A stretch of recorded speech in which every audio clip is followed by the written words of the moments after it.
That comes from this commission, you have the right to appeal. The appeal cards are on the end of the bar down there. If you want to speak, you need to fill out a speaker card, and they're also down there. Some of you have already turned in quite a few. We will have 10 minutes on each side and 5 minutes for rebuttal, and we're going to stick to the 10 minutes. So if there's a bunch of you here that are on one case, you need to try and get together and have just one or two speakers, because 10 minutes will go by fairly quickly. Once your case has been heard, please exit the building. Don't stand out in the lobby and talk, because we hear a lot of conversation and it distracts everybody. Ms. Casbon, would you lead us in prayer?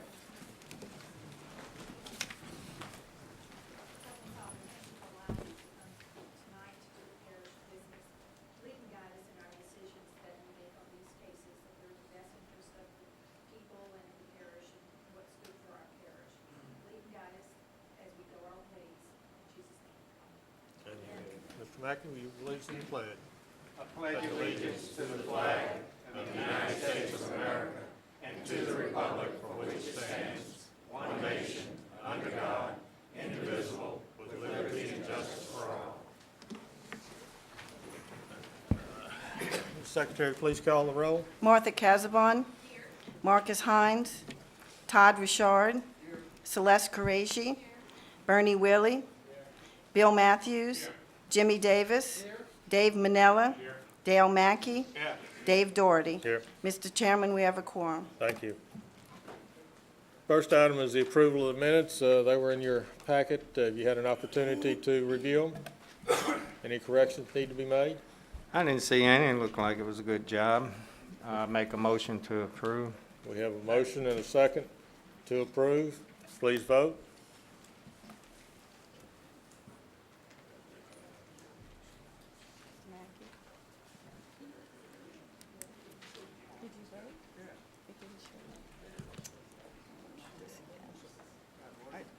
Let's see, Mark's not here. There.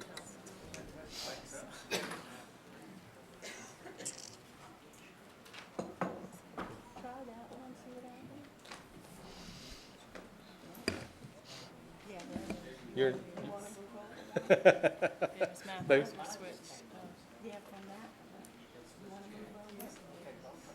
Okay, the approval of the minutes carries.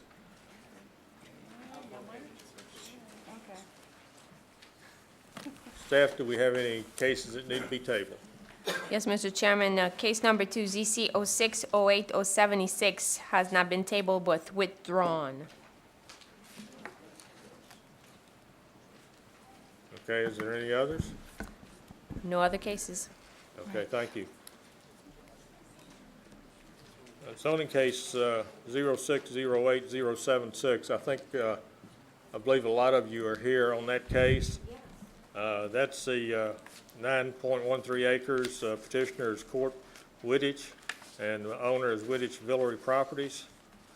If you're here, that case has been withdrawn by the petitioner, so it's not going to be heard by the commission. So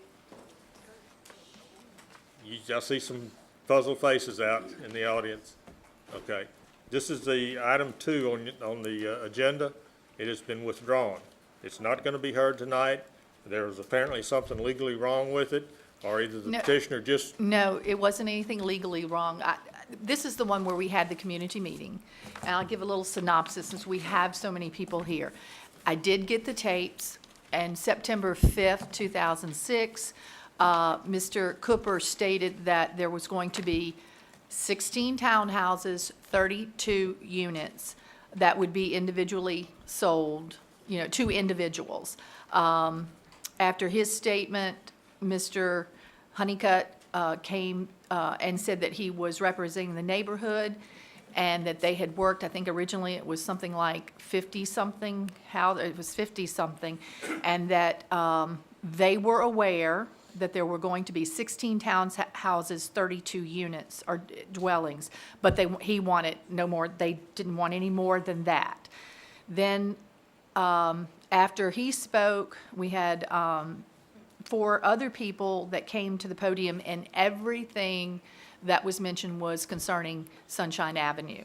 At that time, after listening to them, I tabled it and asked Mr. Cooper to see if he could find an alternate route other than Sunshine.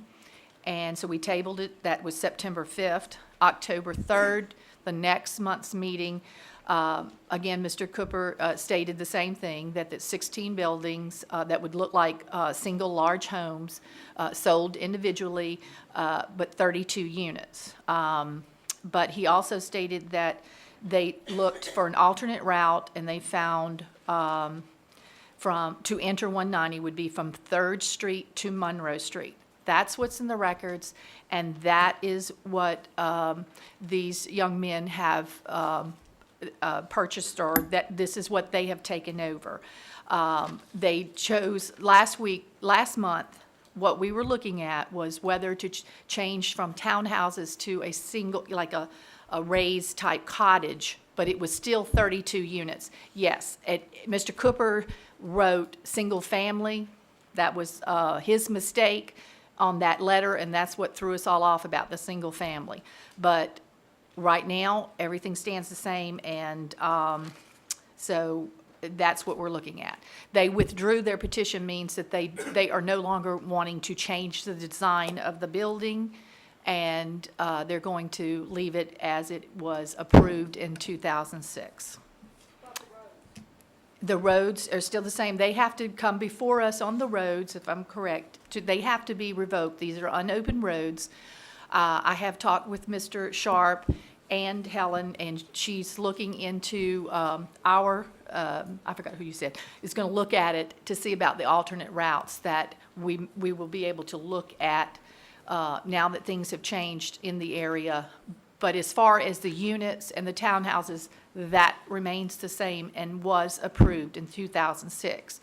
We will look at the roads in the interest on the plat. It is entering 3rd Street to Monroe Street. And that's, as far as you have anything, did you check, or you just will deal with that? When they come before us to have these revoked, that's when we would approach and look at the routes and stuff, the roads. Okay, So Ms. Casabon, would you make a motion to withdraw? Well, we don't have to. Remove, We rather? don't have to do anything. Remove from the agenda. Okay, I'll make a motion to remove it from the agenda. Okay, we have a motion and a second. Please vote.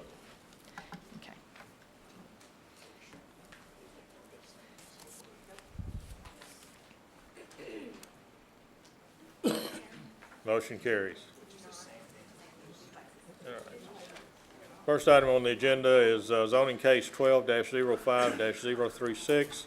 Existing zoning is NC4, proposed zoning is HC2. It's 37,270 square feet. Petitioner is Albert Aparicio, and owner is Albert and Susan D. Aparicio. Location is partial located on the north side of Louisiana 36, east of St. Landry, being 20339 Highway 36, Covington, Ward 3, District 2. Staff?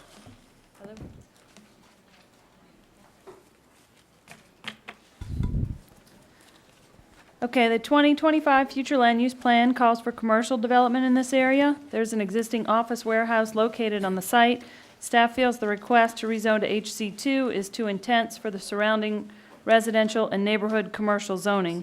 Note that the property was zoned C2 highway commercial before the comprehensive plan. Staff recommends the request for HC2 designation be denied.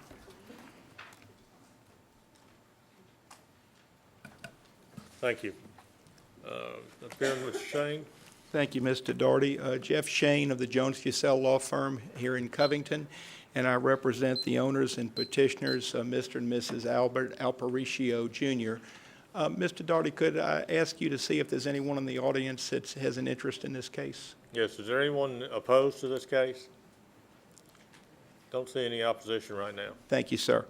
Hopefully all of you have before you a copy of a letter that I had mailed to each of you dated May 30, and I thought I would use that this evening as an outline to suggest why we believe that HC2 is an appropriate zoning for this 1 acre parcel on the north side of Highway 36. For those of you that have driven through the area, hopefully it's very obvious. For those of you that have not had a chance to drive that section of Highway 36. I think the best facts that I could provide to you is that this parcel, in fact, was Zone C2.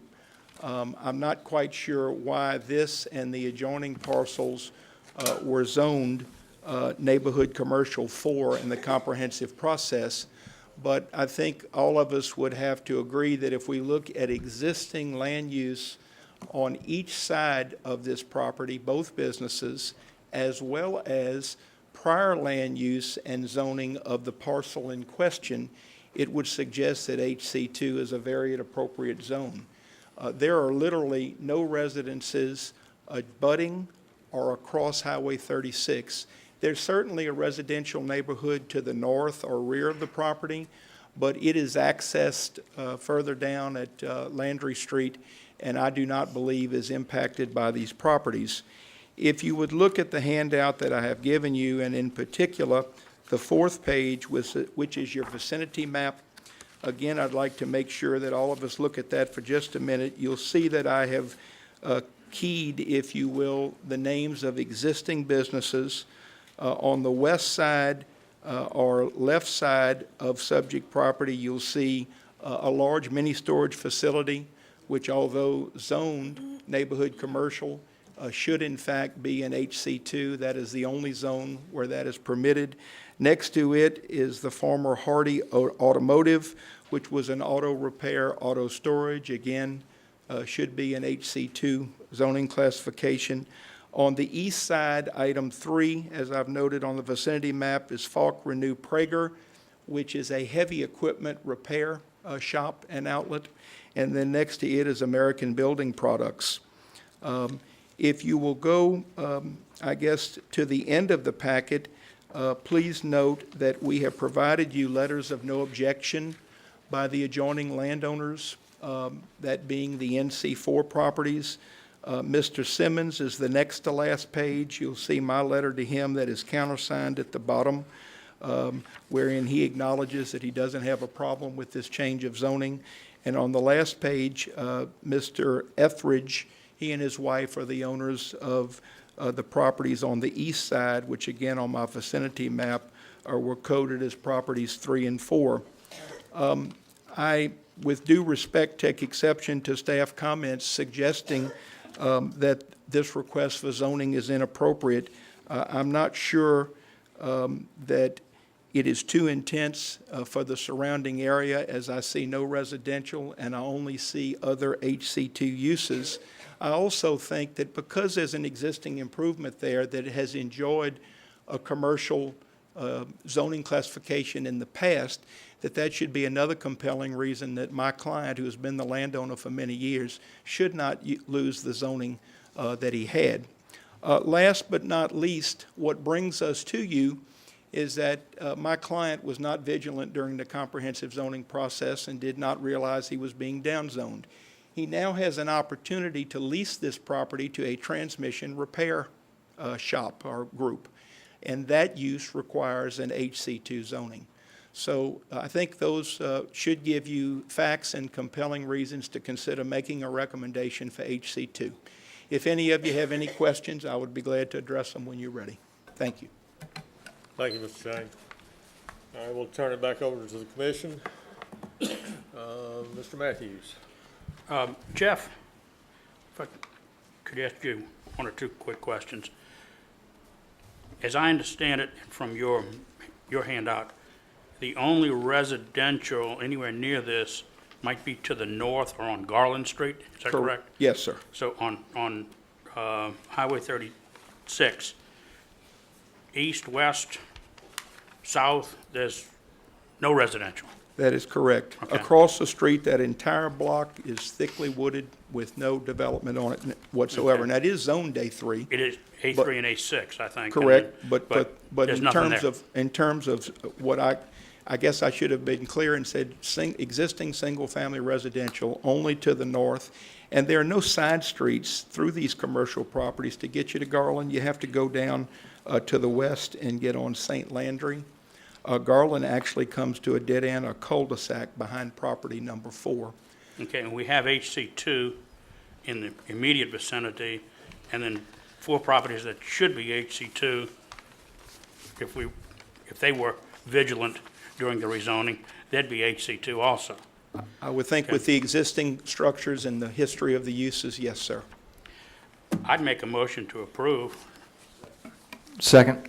Okay, we have a motion by Mr. Matthews and a second by Todd. Okay, somebody else, Jimmy, you had your light on, I believe? Oh, I just, Okay. Todd, do you have, Martha? Okay, so we have a motion and a second on the floor. Any other discussion? Please vote.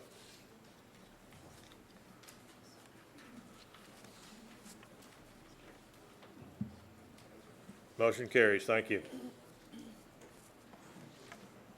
Item 3 on the agenda, zoning case 12-03-021.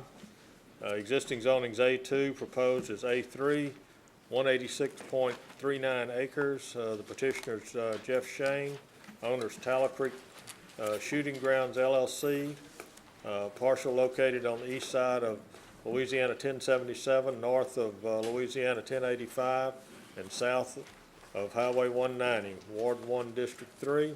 Staff?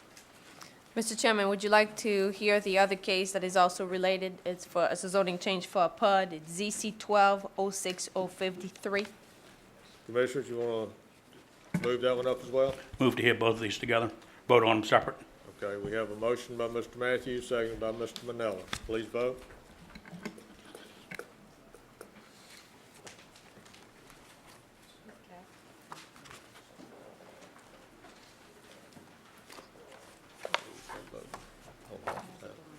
Okay, motion carries. All right, staff? Petitioner is here requesting a zoning change from A2 to A3. 2025 future land use plan calls for the 116-acre portion of the site to be developed as a planned district with single-family residences, and the remaining 70-acre portion of the site is currently occupied by a shooting range and is designated under the 2025 future land use plan to be developed with commercial uses. The subject site is surrounded on north, east, and west sides by undeveloped land and single-family residences on large lots. And except for on the southern side, there's an existing 112.5-acre single-family residential subdivision called Tuscany that is proposed to be developed with 161 lots. Considering the low density of the surrounding area, staff feels that there is no compelling reason to recommend approval for the request and would like to recommend denial of the request to rezone to A3. Also, a request has been submitted to rezone the property for a plan unit, a PUD overlay, plan unit development overlay. And the petitioner is requesting to rezone the site, the 116-acre portion of the site, to create a single-family residential subdivision with 146 single-family and 29 garden homes. For the same reason, density being higher than most of the surrounding area, staff is not in favor of the request and would like to recommend denial. However, if the commission wishes to recommend approval of the A3 suburban zoning change, the proposed plan, the proposed PUD plan that is in front of you meets all the criteria of the PUD overlay. Thank you. Is there any opposition to this? We have opposition. Okay, Mr. Shane, you're representing the petitioner? Or you are the petitioner, excuse me. I'm representing the petitioner, but I know I'm listed as the petitioner. My name, again, for the record, is Jeff Shane of the Jones Fussell Law Firm in Covington, and I represent Tallow Creek Shooting Grounds LLC, which is the owner and petitioner in this case. If I could, let me digress for just a minute, because I know that you have seen this case in some form or fashion on your docket for probably 4, 5, or 6 months. And I think it's important for you and the public to be reminded of the history and evolution of the requests that we make to you this evening. This, of course, is a 186-acre tract that includes approximately 70 acres that for many years has been used as a shooting grounds. People in the general public can go out, pay a fee, and have an opportunity to discharge their firearms in a controlled and secured environment. My client is in the process of cleaning up much of the area where the shooting has historically taken place, and obviously proposes to market the property so that it can be developed into a single-family residential development. Eventually, the shooting grounds, if you will, would disappear because it obviously would be incompatible to have a single-family residential subdivision and a shooting grounds around it, in the middle of it, et cetera. So I want to make sure that point is clear from the outset. When we began the case, we had hoped to perhaps do something that would be more in the neighborhood of perhaps a traditional neighborhood design, or let us say a multi-use development plan that had significant commercial components, multifamily components, and different densities of single-family residential. As we looked at the plan, studied it, conferred with the councilman in that area, formerly Councilman Dean until January 1 of 12, and now Councilman Thompson, and also got input from the Goodby Civic Association through a meeting that we had with Dr. Martin back on October 31st. We changed our plan, and the plan that most recently was advertised and brought to your attention was to make the property an A4A design, which would allow for 60 by 120-foot lots. There was still significant opposition to that idea, believing that the density would be too intense, that there would not be enough green space, and that impacts such as drainage and traffic would not be good for lifestyle in the area. As a result of that, approximately 2 to 3 months ago, we amended and essentially refiled, and this is what is before you this evening, a request to change the zoning of all 186 acres from A2 to A3. 1 unit per acre, now we're requesting 2 units per acre. The second request before you this evening, the second case, is to create a planned unit development, and in that planned unit development, we suggest 175 total units utilizing approximately 116 or so acres, not including any of the shooting ground area that I previously discussed for the reasons that I discussed, that produces a yield of approximately 1.5 units per acre. So picture 116 acres at 1.5, and that's how we got to the 175 units that are before you this evening. Some things that I think should be of interest to you that you don't often see with development requests of this nature. Number one, none of the lots are in a wetlands area. We have totally avoided all wetlands and stayed in non-wet areas. There are 2 crossings that we will need to make with streets through wetlands area where we will need a permit, but they're relatively small in nature, and we're hoping we can achieve that through a nationwide permit. Number 2, as staff has pointed out in its report, we believe that our request is not only compatible with land use in the area, but in particular, we look to the subdivision to the south, being Tuscany, which Ms. Lambert referred to, and which you can see in the staff report, refers to single-family residential on, I think it's on 112.5 acres, with a density of 1.9 units per acre, which is 0.4 of a unit per acre higher than this request. We think that this proposal does a variety of things that are not only good for the owner of the property, but also good for the area. Number one, it's going to bring a state-of-the-art residential development along 1077. When we go through the Planning Commission process, we recognize that we must produce to you the necessary studies as it relates to traffic, hydrology, drainage, and the like. So we understand that all the impacts have to be measured, and if mitigation is required, whether it's for traffic such as turning lanes, whether it's larger detention ponds or downstream clearing, all of those things we know have to be addressed and will be in the Planning Commission process. The other thing, though, that we think is interesting is that a shooting ground is a good thing. It's a good form of recreation, but you already have a residential subdivision to the south that abuts it. And I think in the long run, everyone would agree that a shooting range at that particular location is probably not highest and best use.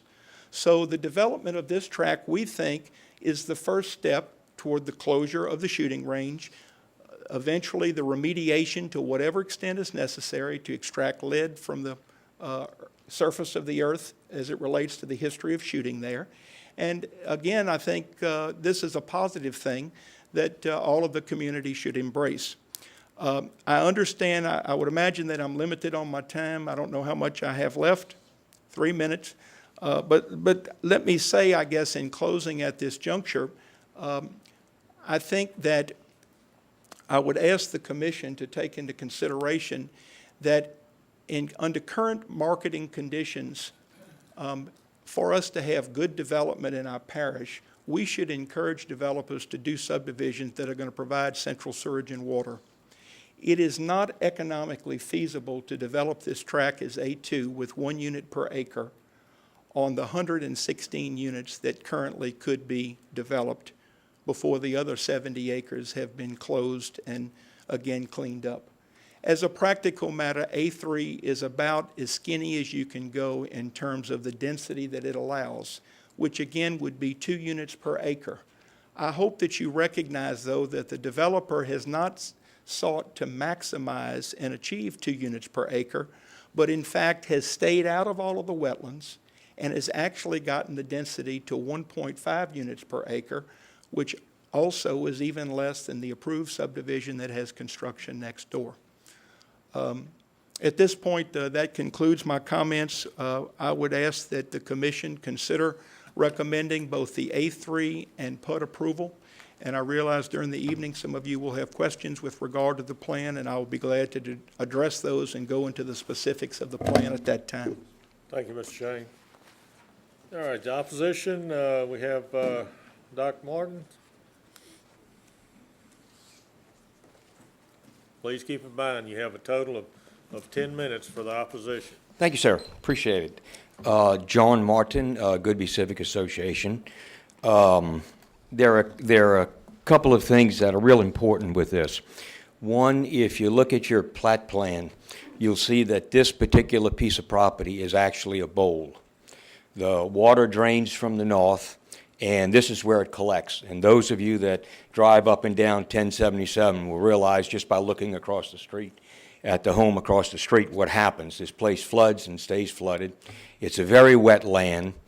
You look at your plat plan, you'll notice that a tremendous part of this is actually wetlands. And that, the other part of it, there's a substantial part that's flood zone A. I think there's 175 homes, as Jeff has said, and I think it's about 47 homes are either partially or all in flood zone A on this particular diagram. This area has sustained in the last year or so 30% uptake in population or development, let's say, planned development, whereas the other areas have been 15, 20%. We've pretty much used up all of the decent land that's around, and this particular piece of land is not where you'd want to put a subdivision. It's wet. The density of it was A2 in the overlay plan. Tuscany West was put before the overlay plan. So basically, when you look at it, everything around is A2, A1, all right? And Tuscany West, of course, is there, but it was there before they did the overlay plan, okay? So it doesn't fit in with the density in the area. The density in the area is A2. It's a very sparse area, and it's sparse area for a good reason, because it's on bad land. The Department of Agriculture, Natural Resources says that you shouldn't build on that piece of property, and that's their survey, and of course I'll be glad to give that to all of y'all. So the land is really not acceptable. The part about the lead, and we realize that the middle of it has been taken out and the middle of it is not for discussion.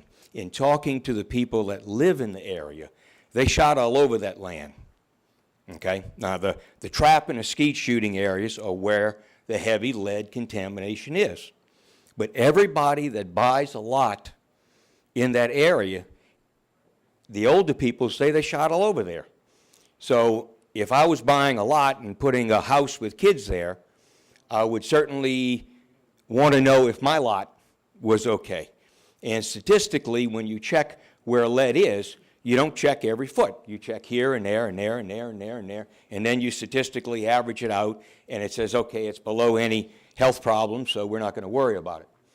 But if I was buying a lot, I'd want to know if my lot fit in with that. And I think ethically and morally, anybody that bought there, even as an A2, would have to be advised that this was part of an old shooting range. It wasn't in the heavy populated area, and I'm sure the parish doesn't want to get involved in any litigation or anything involving that lead area. The other thing is, even though you're taking that 70 areas out, how are you going to keep kids and pets out of that 70 acres? Are we going to put a 6-foot fence up, solid fence, so that kids don't go into that area and play? There's just a lot of questions about it. Who's going to clean up the lead? I'm sure it's got to be a qualified person, but I would like to know who's doing it, where the mud's going, who's decontaminating it, and be assured that where they're considering building is going to be clear. The design of it, it's 175 homes, and you've got a couple of garden homes up in the northeast section. The design of it, they've put homes in every usable spot, flood zone B spot, that you can possibly pack them in. And you look at the design of the plat, you can sort of see, you know, that anything that's high is a flood zone B or flood zone A, got a house put on it, okay? And most of the houses, when you look at the plat, the back of the houses are in wetlands, okay? Their property ends and wetland starts. So they couldn't really go any farther because mitigation is expensive as heck, you know, now. So it's hard to mitigate anymore. But, I mean, that piece of property is a bowl, and putting a subdivision there just doesn't honestly make sense to me. Traffic, I understand traffic has got to go into planning, but the number of houses that you approve is going to affect what happens in planning. And if you think about it, once again, those of you that drive that 1077, Archbishop Hannon is now increased. Across the street's increased from Archbishop Hannon. They've got to do something with that cross-section there. They have 40, 50 cars almost out onto 12 around 5 o'clock every afternoon. So something's got to improve, and you sure don't want to put another 70,000 people going up and down the road, 700 to 1,000 traffic cars going up and down the road. The same thing happens at 1077 and 190. That is supposed to be a double circle in the plans of the future. But what you're doing is you're trapping people between 1085 and 190 along 1077. They're trapped in there, and if you're going to put another 175 homes, once again, you're putting another 700 to 1,000 cars going back and forth, and you're definitely going to affect the quality of life of the people that live there. They moved out in a rural area for peace and quiet, not traffic jams, and that's what you're going to have if you add this to it. Another thing would be the soap and tallow. Most of that property drains southeast, which is where the soap and tallow is, which drains into the Defuncta. Once again, I understand that that's got to be taken up in planning, okay? But, you know, you're going to have pesticides, fertilizers, oil off the roads, going into the soap and tallow, it goes into the Defuncta. This is a lousy place for a subdivision. It's just not a good place. You have 3 minutes for the opposition, so if you can kind of wrap up. Okay, So these- all right. So I'll wrap up for you. So, you know, land, lead, traffic, soap and tallow, this is just not a good place for a subdivision. Thank you, I appreciate it. Oh, one other thing. Are the people that live in the area, would y'all stand up to the people that object to this? They voted unanimously not to change this to A3. All right? Not one vote said, well, maybe we ought to do that, because they live in the area. Okay? Thank you, gentlemen and ladies. Thank you. All right, next card we have is for Matthew Allen. You have about 2 minutes total. I won't take that long. I'm Matthew Allen. I'm representing the Little Tchefunctor River Association. I want to point out that this does run abut into Soap and Tallow Creek, which is under the protection of the Louisiana Scenic Streams Act. It was mentioned possible downstream clearing. That is actually illegal under the U.S. Constitution, so they can't improve the drainage by dredging Soap and Tallow Creek. So there's no way to really improve the drainage on this. Also, central sewage is needed in the area, but they have a sewage plant nearby that Tuscany West actually goes into. And this project does not need its own central sewage plant going into the Tchefunctor River system. Thank you very much. Thank you. Mr. Edgo. Bogantis.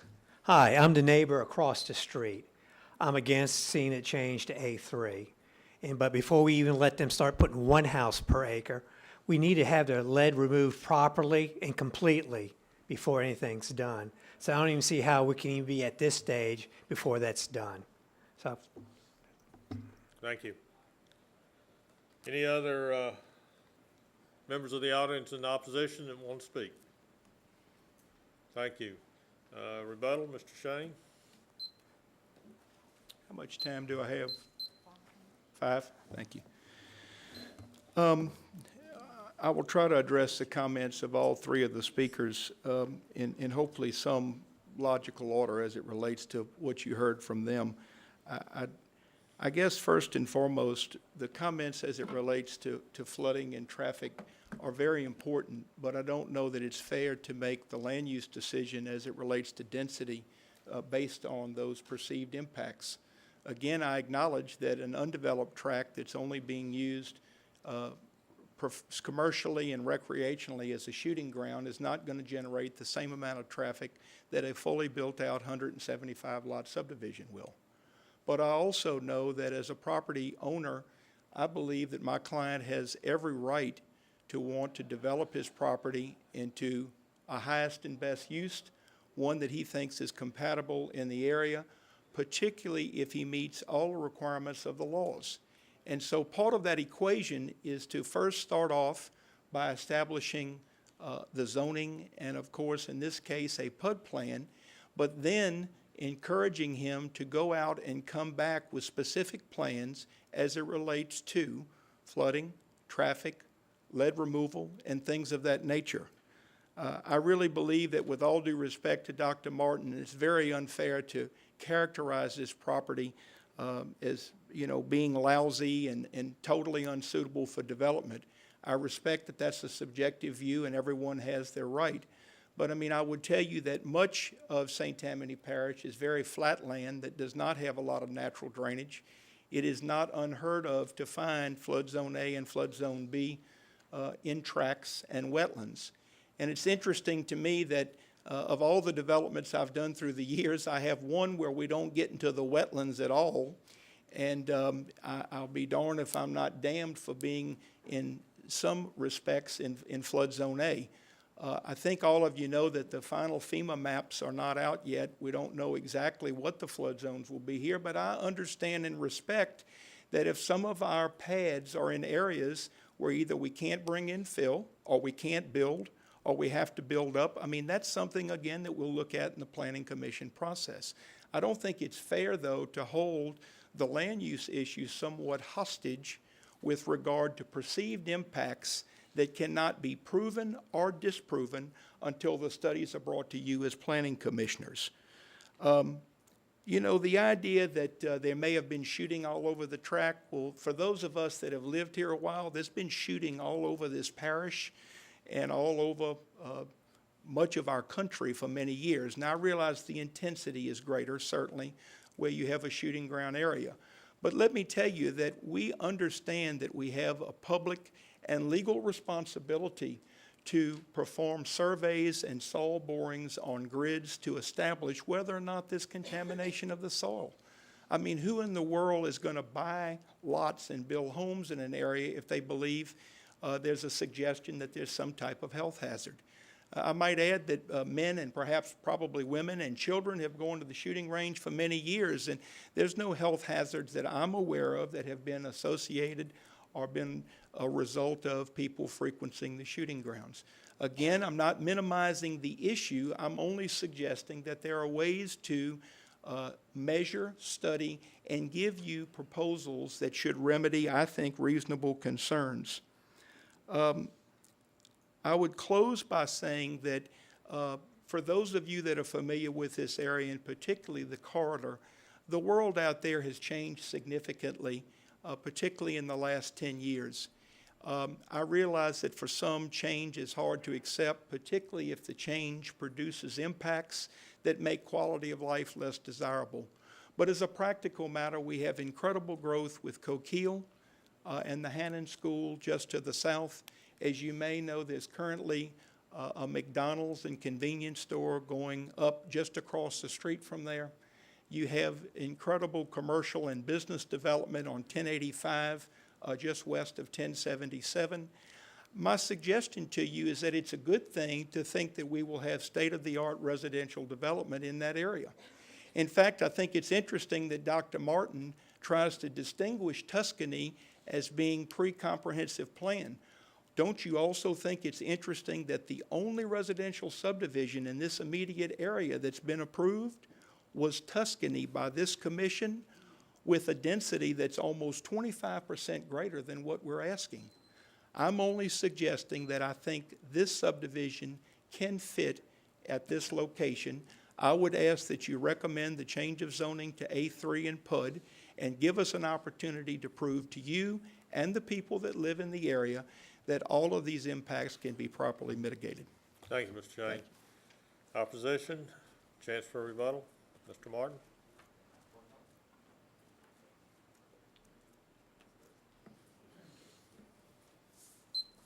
Thank you very much. I guess I apologize if I said this is not good land.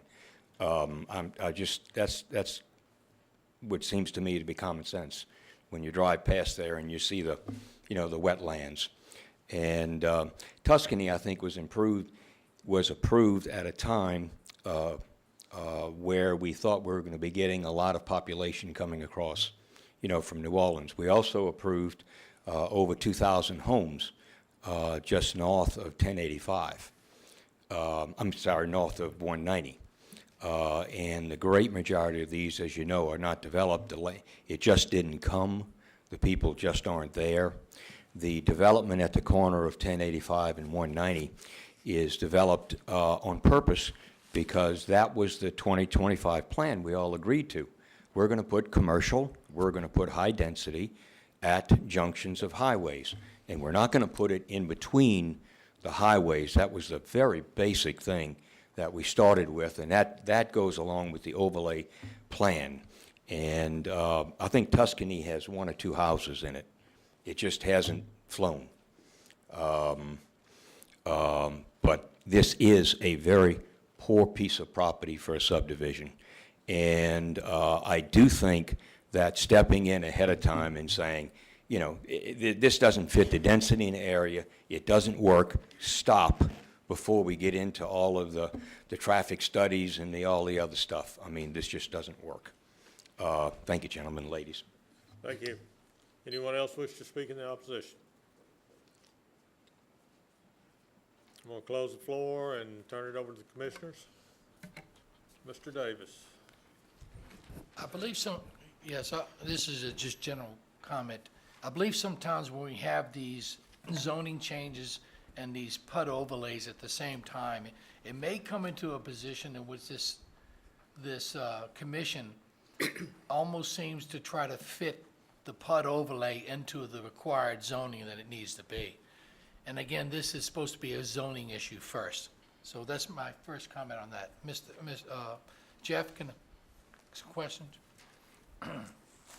I know this area very well. I've been out there quite a few times and everything like this. I know the density of the area and stuff like that. I don't feel any compellment to grant A3. I think A2 is exactly where it was. I think A2 is exactly where this board deemed after all the effort that we put into it. And on that comment, I make a motion to disapprove. Thought you'd call me to the mic, I'm sorry. Did you want me to comment? Well, it's just that I think sometimes we have a tendency to take an overlay, a put overlay, and almost put it into something that we can make, instead of realizing that this is a zoning issue first. That's all I'm trying to say, and I've even had talk with Helen and our council on this, but anyway, make a long story short, I just don't think that this density is right for the area. Safety-wise, because of wetlands and such like that, and also, I just don't think it's appropriate with the area surrounding, except for the area that you were talking before that we granted, which only has a couple of people in there now. I just don't think it's matching. I know you said something about the person having the best ability to use the property because it's not going to be used anymore probably for a shooting range. I agree for that. But maybe we can still develop that area with an A2 development with a PUD overlay. Yes, sir. Well, I certainly respect your comments. I guess the point I was trying to make, though, is that although A2 development's not bad, A2 development typically would not include central sewage systems. And that I was understand a that. point I was trying to make with regard to being sensitive to environmental concerns. The other thing, if I understand your comment, if it would make the commission feel more comfortable to make sure that the zoning and the PUD can be interlocked, we would be willing to offer, not as a part of your zoning, a deed restriction that would indicate that no more than 175 lots could be developed on the 116 acres, irrespective of whether the PUD is developed or not.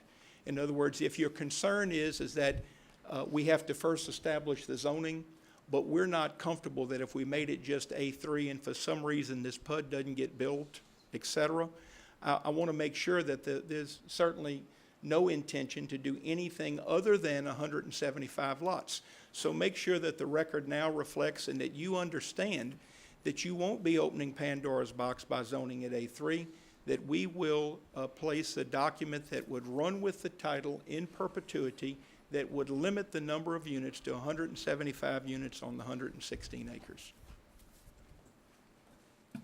Thank you. Jimmy, I'm not going to accept your message, Okay. Motion for denial right now. We have a couple other people, and then I'll come back to you. Bill? Jeff?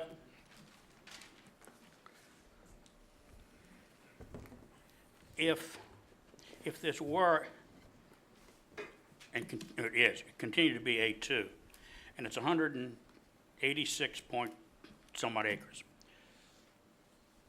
could not the developer put 186 homes on 186 acres?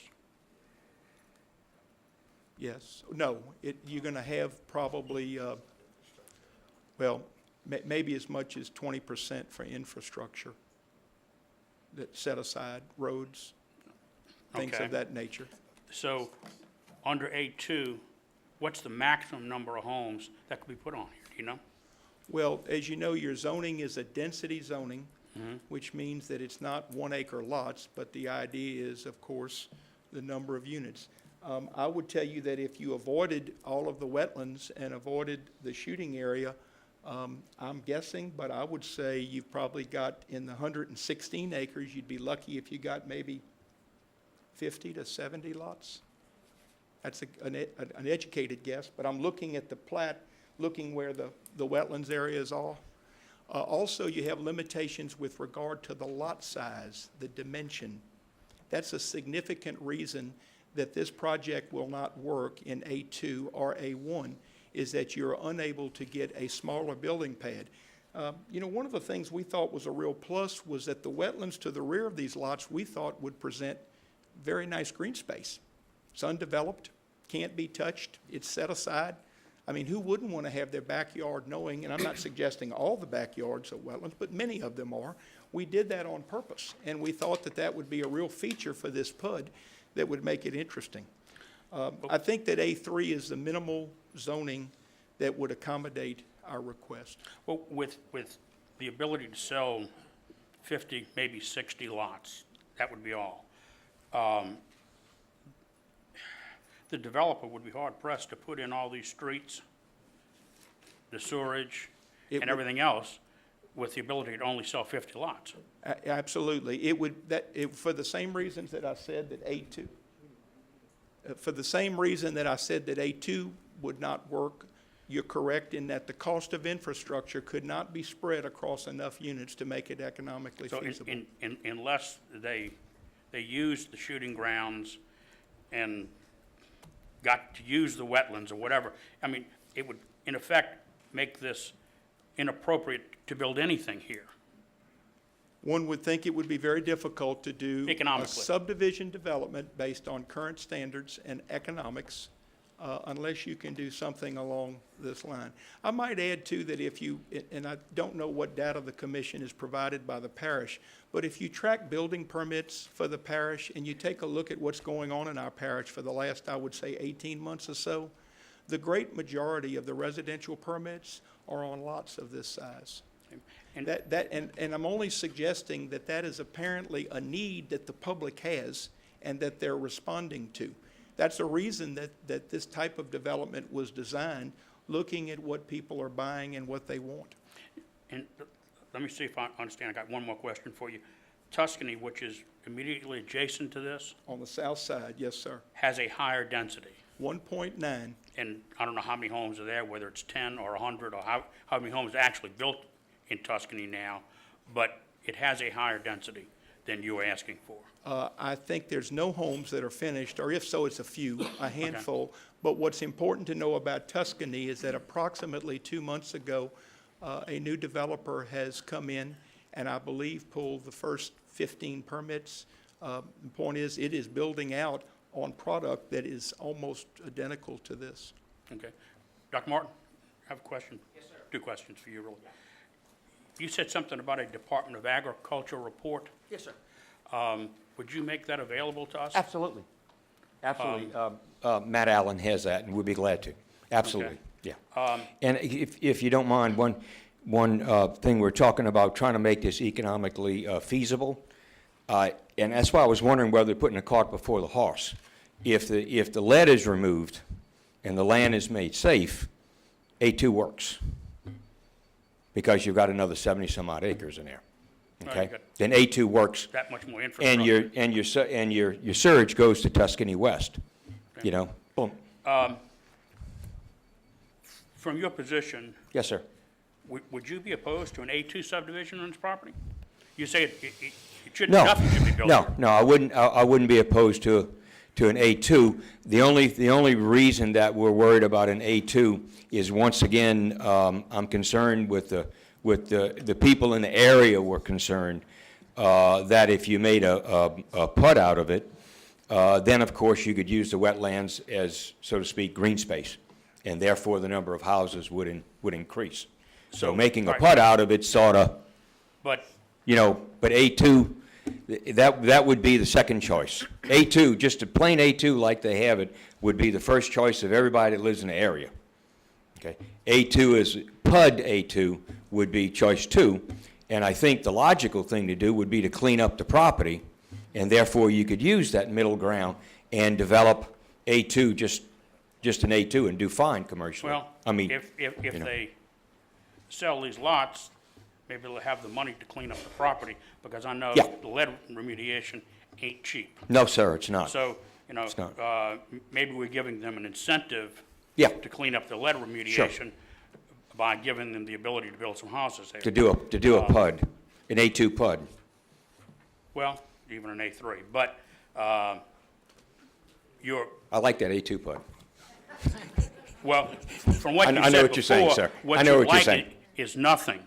That's what you indicated, this is no place to build a subdivision at Yep. all. Mm-hmm. So, It is a very poor piece of land. well,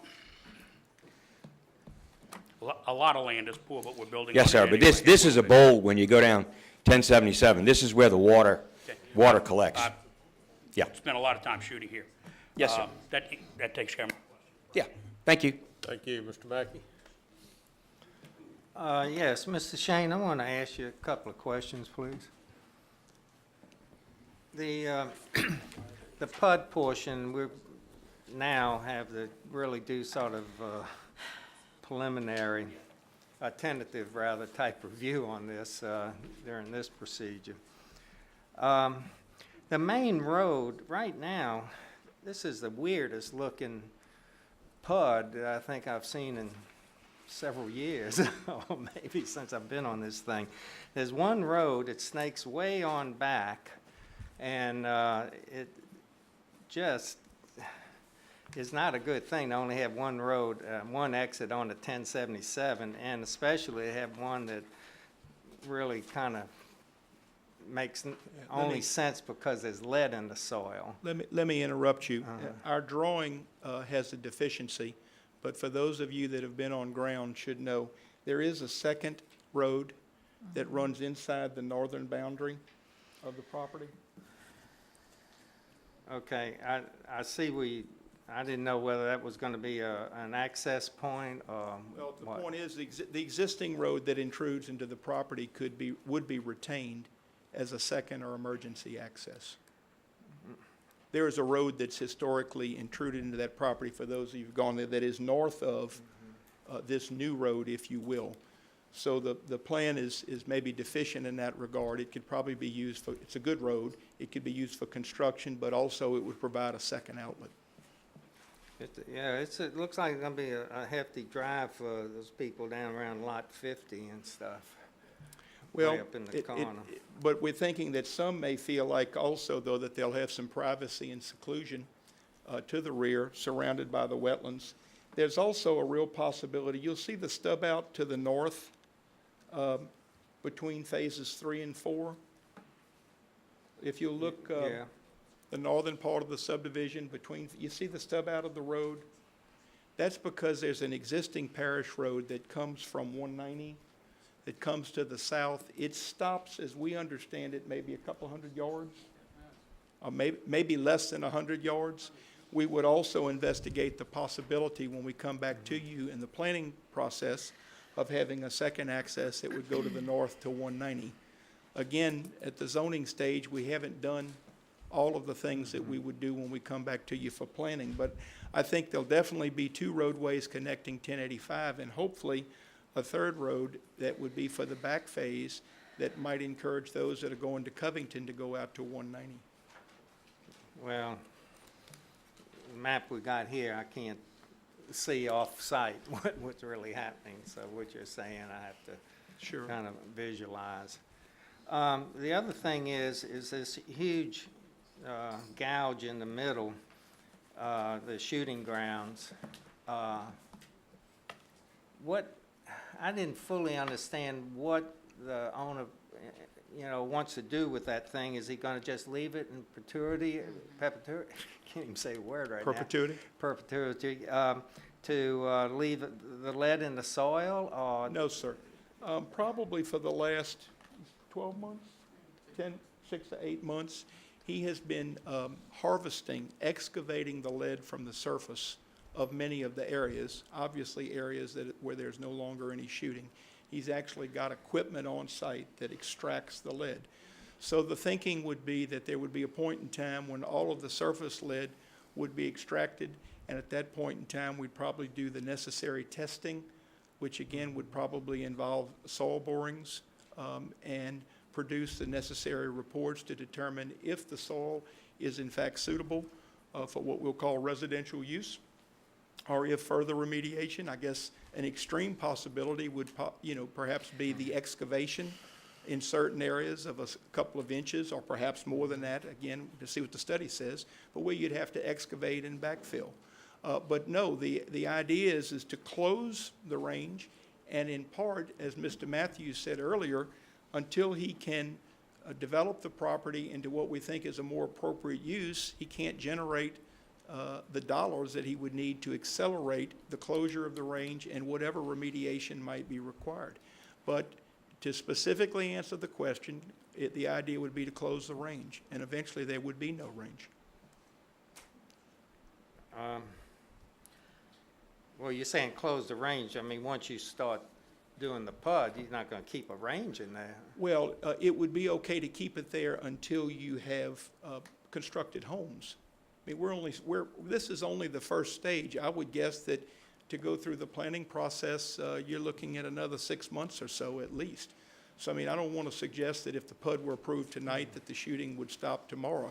As I've said, the shooting areas have been restricted or constricted because he's harvesting lead in certain areas throughout the 70 acres now. But eventually, there will be no shooting on the property once the property is being occupied and utilized as a single-family residential subdivision. We don't think it'd be compatible to have a shooting range abutting the backyards of some of these homes. No, since it's got to be 1,000 feet from homes, which is not very far.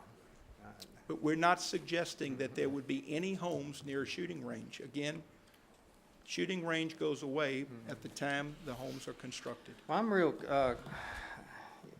you know, when this first started, they didn't realize the problems with lead. But now, if you're going to get lead paint taken out of your house or anything, people come in, they look like they came off the Apollo mission where they're so dressed up, you know. Well, where there's an intensity of lead to that magnitude, that may be correct. But again, I'm not suggesting that the lead doesn't need to be dealt with, but these are shots that have been dispersed. A lot of that over time, it dissipates, for lack of a better word, some of the impacts because the lead's been there forever. That's not to suggest that it doesn't need to be professionally addressed. I've made that point and understand it. Yeah. Well, I'm just concerned, let's say they can't do anything, it's going to be too expensive. It's a lot of money just to get one house de-leaded. But this thing's kind of crazy looking, you know, trying to snake that way. Well, if it would be of further significance to the commission, if my points haven't been clear on this, the deed restriction could not only restrict the density to 175 units, but we would also absolutely preclude operation on the shooting range once we get final subdivision approval for the first phase. So that there would be, again, no possibility that the range would continue. It seems to me that, you know, again, if you look at what's happening out there, I just don't know that that's the best location for a shooting range now, but more importantly, in the future. You've already got a subdivision on the south side that's under development. I think that's another reason you should consider this plan, because it will, again, result in the termination of the shooting range being in operation. Okay, thank you. Thank you, sir. That all, Bill? I was just going to see, looked like Dr. Martin would like to answer one of these questions. I'm sorry, but I've diagnosed lead in a lot of animals in New Orleans simply from the old leaded gas. I mean, not shooting on a property, but just old leaded gas and the old paints that were down in the soil. And how are you going to keep the kids off of this property that is supposed to be leaded, or you think is leaded, or where is it leaded, if they're out there building a house and then you still have lead contaminated you know, land out there? And the reason it's sort of snakies, like you said, is because the rest of the land is just not usable. And they put houses every place they can put them, which I can understand that. If I was building, that's the same thing I'd do. That's Thank good. you. I'm just real concerned about approving this right now before we know about the lead situation. Okay, Celeste, you have a comment? I do. I have a question about the zoning. If we change the zoning from an A2 to A3, does that zoning change also, is that inclusive of the shooting grounds? It is, okay. So let's just assume that it goes from an A2 to A3, and we've approved the PUD, and then they clean up these shooting grounds to the point where everyone feels it's safe. Then they can go in and add additional houses in there, correct? Because we've already approved the zoning to Not A3. without coming back to this commission. With the PUD, they had, any change to the PUD, if we did it in a PUD, they have to Yeah, that go would be a back major amendment to the Major PUD amendment. Okay. and have to come back. But if they've completed that, if they've completed this PUD and everything is as it shows on here, and then they want to come in and add additional, it's already zone A3, they would have to come in and just get another PUD? Okay. Yeah. Thank you. Ms. Casabon? Okay, I have made so many notes and I have so many questions that I'm hearing that I understand that monetarily you need 175 units in order to be able to clean this up. But one of the things, I just would like to see some statistics. I would like to know what it would cost to clean up this 70 acres. Because what I'm hearing is that Tallow Creek, that the flow of the sewage or whatever, we've got this creek that we're worrying about. What about the lead in the creek itself? Is that potentially dangerous? But I guess what I'm asking is I need some more facts, I guess from both sides. I need to know what amount of money it would cost to clean up this 70 acres. And we're adding that 70 acres to the 186 to develop later, or are we just, or maybe if it was cleaned up, then we could come up with the formula that the 186 acres, you're saying you're just going to develop part of that, or? If it makes it easier in response to the last two questions on that issue, we would be willing to remove the 70 acres from the A3 request tonight. I think the answer was correct, that there would be a major amendment to the PUD for us to include that in the PUD. But if it makes the commission feel more comfortable to leave that 70 acres, A2, and that if and when we're ready to develop it, we have to come back to you and not only change the zone, demonstrate that it's clean, but justify a major amendment to the PUD, we will amend our request now to delete the 70 acres for the shooting ground from the A3 request. And would you, so you would still need the A3 to put the 175 lots in? For the 116 acres, that's correct. The PUD was not inclusive of the 70 acres, and so the only way we can get 175 units on the 116 acres is to, number one, have an A3 zone, and number two, have a PUD design that allows us to have the 60 and 70-foot lot widths that we are suggesting. If you do that, what ensures us that you will go ahead and clean up that that 70 acres with the lead? Well, what I guess I'm telling you is that it won't be in play. We're not going to ask you to zone it, and we're not going to ask you to put it as part of the PUD. There's no assurance now that it would be, in fact, I mean, if there's no zoning approved, you have to assume that the shooting range will continue at its location. And I don't say that in a threatening manner. I'm only saying that if the landowner has no other reasonable economic alternative to use his land, he's not going to be incentivized to close the range and clean it up. So we can take the 70 acres out if you feel that that's problematic. Thank you. Well, Martha, I think I'm kind of like you. I've got some questions. I've got some ideas that we need to look at things like the access roads. We need to talk about the remediation of the lead. Can we do this some kind of way with less lots than are proposed? Maybe, I don't know. And then obviously from what Jeff just said, maybe they don't need all of this as A3. To me, I think this would be a ripe idea to have a community meeting and to see if there's something that the community can suggest for the use of this that would maybe not satisfy them, but make it more palatable for the owner to develop this. Yeah. I'm looking I'd like at to it, have a community meeting I on guess I'm this. looking at it, Dr. Martin, as it's like the last big piece that we have there that anybody could request to build on. And that's what I'm sitting here, I'm going last land to be developed in that area, a big, large area, that needs to be looked at to where we can develop it with houses, like you said, proper amounts. And I don't really want to see separate sewage and water. I just think that we don't have facilities that now any system is foolproof. That if it can go into a central water or sewage, that's what we need. And that's, part of my notes, that I would like to sit down and rework, and I have questions. Some of my questions is, would you keep talking about drainage and about the building pad, discuss with the developer maybe the type of homes that we're looking at. Maybe we need the raised homes in that particular area.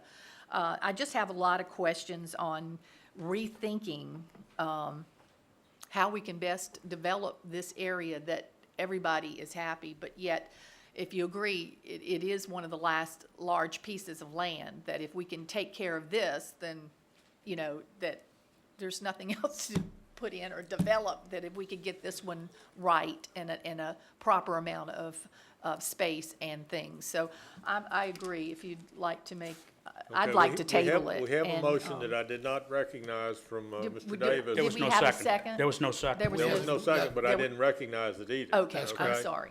And so if Mr. Davis would withdraw the motion, then we can talk about maybe tabling and set up a community meeting. I don't want to withdraw my motion. But it Okay? dies for lack of a Dies second. the lack of Well, Okay, second. do we again, have a second on Mr. Do I have a Davis's second? motion? I make a motion to deny the request from A3 zone, from A2 zoning to A3. Okay, do we have a second? Motion dies for lack of a second.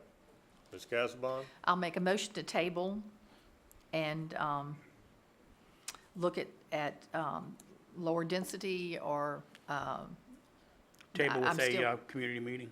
in community meeting, yes. Second. So we have a motion and a second to table, and also a request to set up a community meeting. Please vote on the request to table.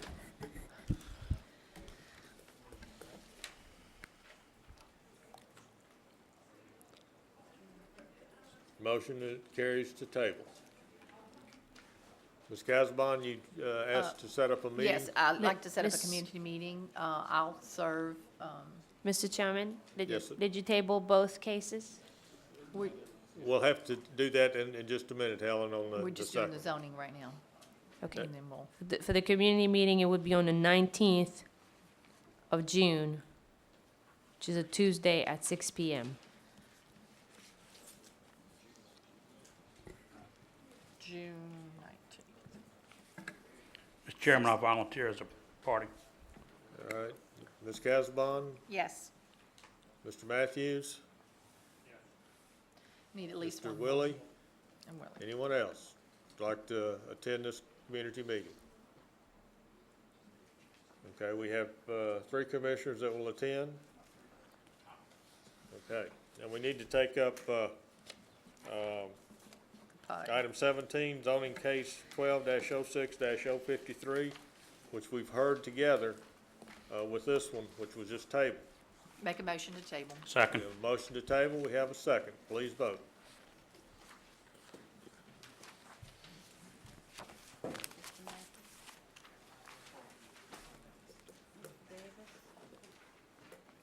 Oh, did I Mr. vote? Davis? Sorry. Mr. Davis, did you vote? Okay. Motion carries to table. Thank you. All right. Item 4, zoning case 04-10-083, major amendment to PUD, Plan Unit Development Overlay, in addition of 85.311 acres of PUD. Acres is 462.05. Petitioner is Paul Marone. The owner is Terabella Group LLC. Parcel located on the north side of Highway 1085, south of Chapunta River, east and west of Russo Road, Ward 1, District 1. Do we have any opposition?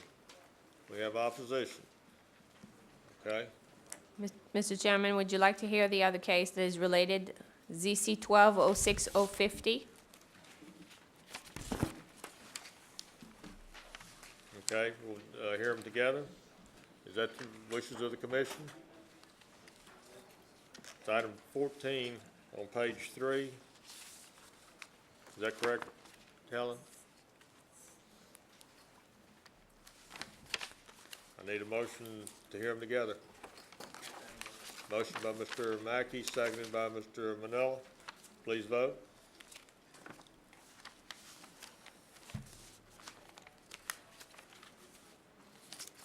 Motion carries. Thank you. All right. We have opposition. Mr. Marone, staff report, I'm sorry. Yes, for the first case here, we have a zoning change that's been submitted to rezone an 85-acre portion of the property, which is on the west side of Russo Road, from A3 to and TND1 to A4, A8, and HC1. And staff would like to recommend approval. A major amendment to the PUD, the existing PUD, has also been submitted, and the addition of this 85-acre to the existing PUD.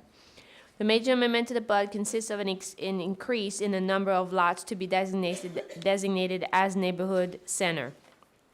The parcels requested to be rezoned were previously proposed to be developed with residential uses.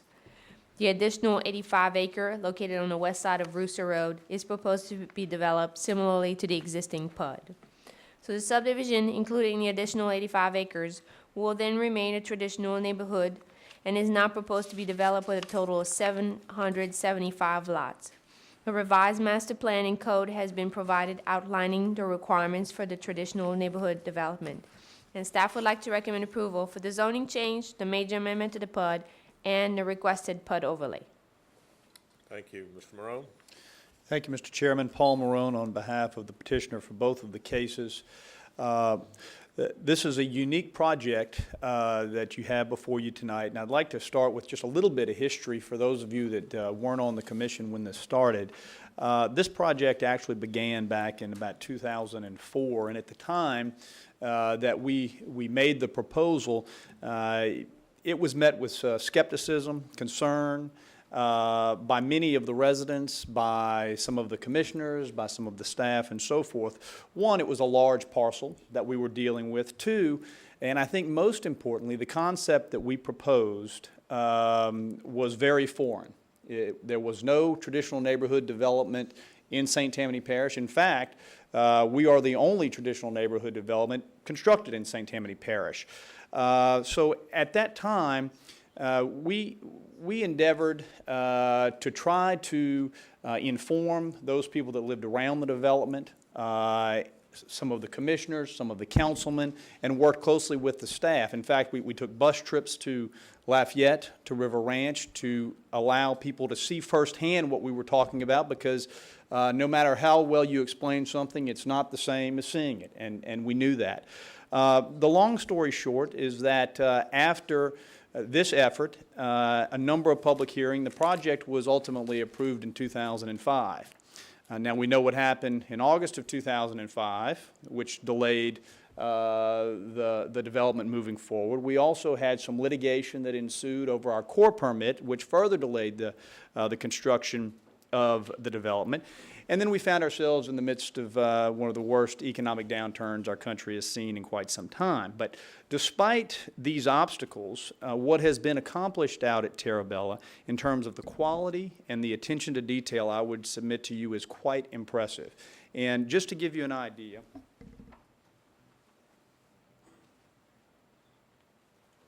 Ms. Lambert talked about the design guidelines. This is that book. So we talk about restrictive covenants. We talk about making sure that the standards are held high in given developments.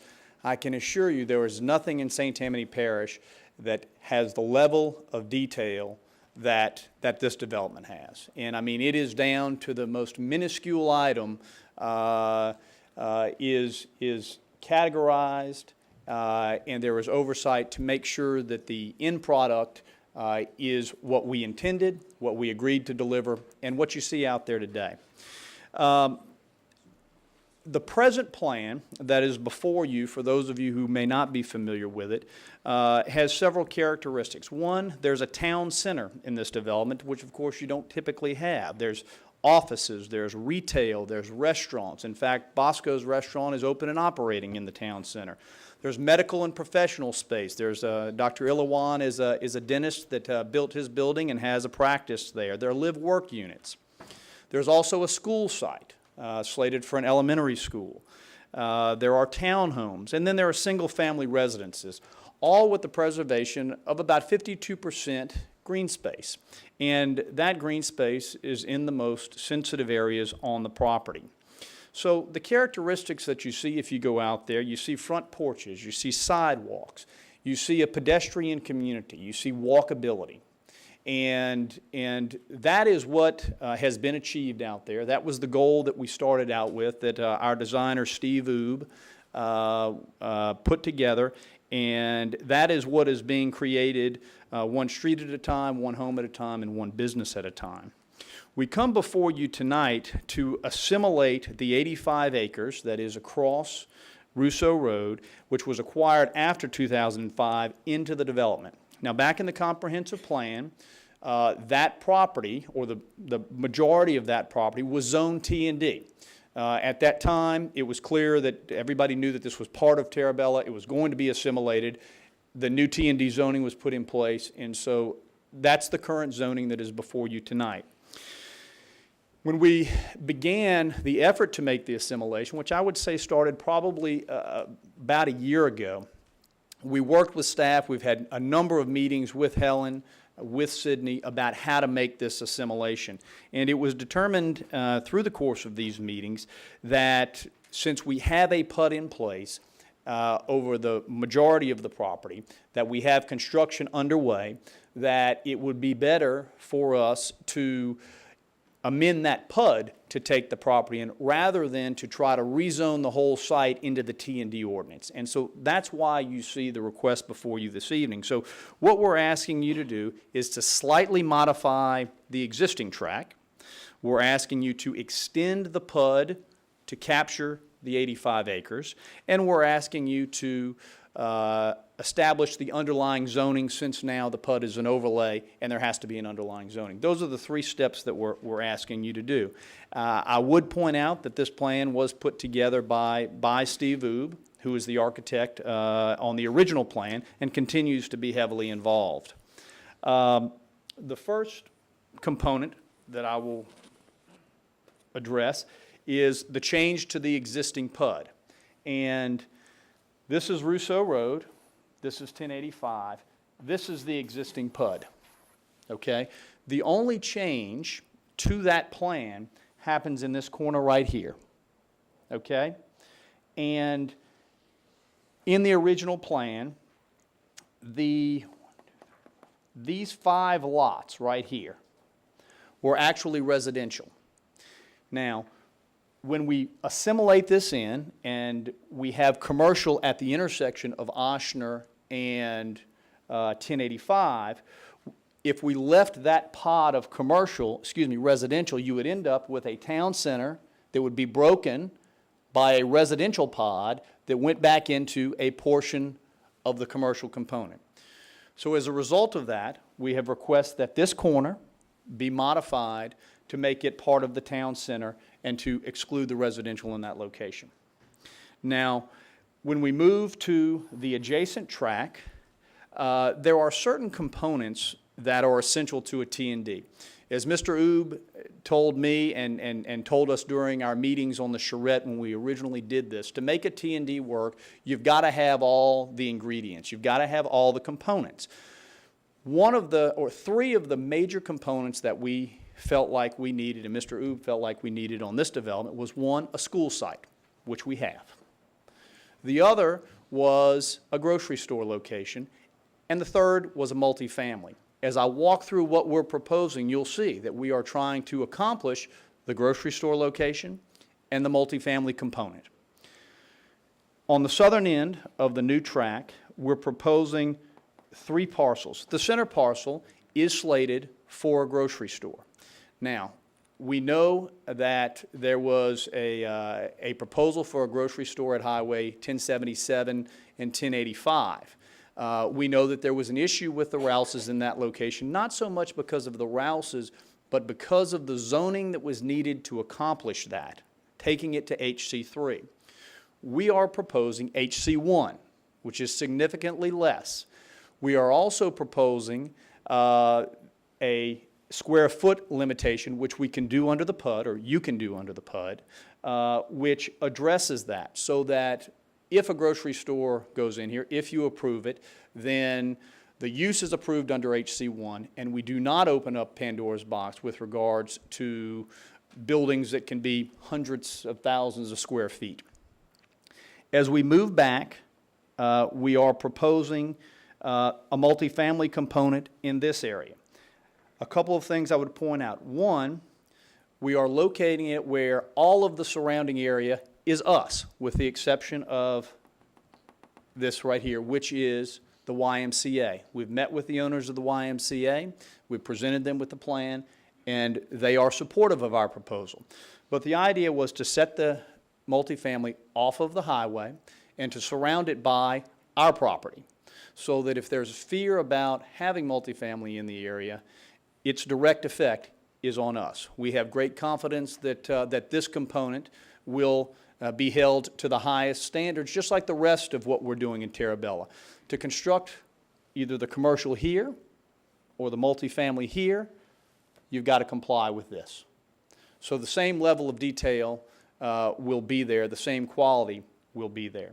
As we move back, in this area, we envisioned perhaps some medical office or some medical residential, like an assisted living facility. And then we move back into your standard single-family residential, which you see in the original plan. Please wrap up, Mr. Maroon. Yes, sir. A few items, just very briefly, that I would like to touch on. The 100-foot buffer zone, we are proposing that in front of the original section, that buffer stay as it is. We're not requesting a change at this point. In front of the commercial component at the intersection of Oshner and 1085, we've worked out a proposal with Mr. Don Lobb where we would not remove any tree that is 6 inches DBH or larger, that's healthy. We would be able to underbrush, but we would allow Mr. Lobb to go in and identify some of the natives, and then we will work with him with the possibility of even preserving those if they're smaller than the size requirement. So I wanted to put that on the record as well. I'll reserve the rest of my time. There are some other items that I'd like to go over, but during rebuttal I'll address those. Okay, thank you. Thank you, Mr. Chairman. All right, we have opposition. We have a card from Matthew Allen.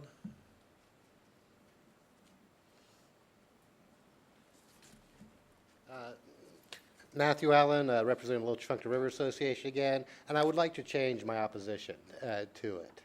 After talking with Mr. Marone after I put in my card, we really appreciate all the efforts they've gone to protect the basins of Soap and Tallow Creek and the Defuncta River.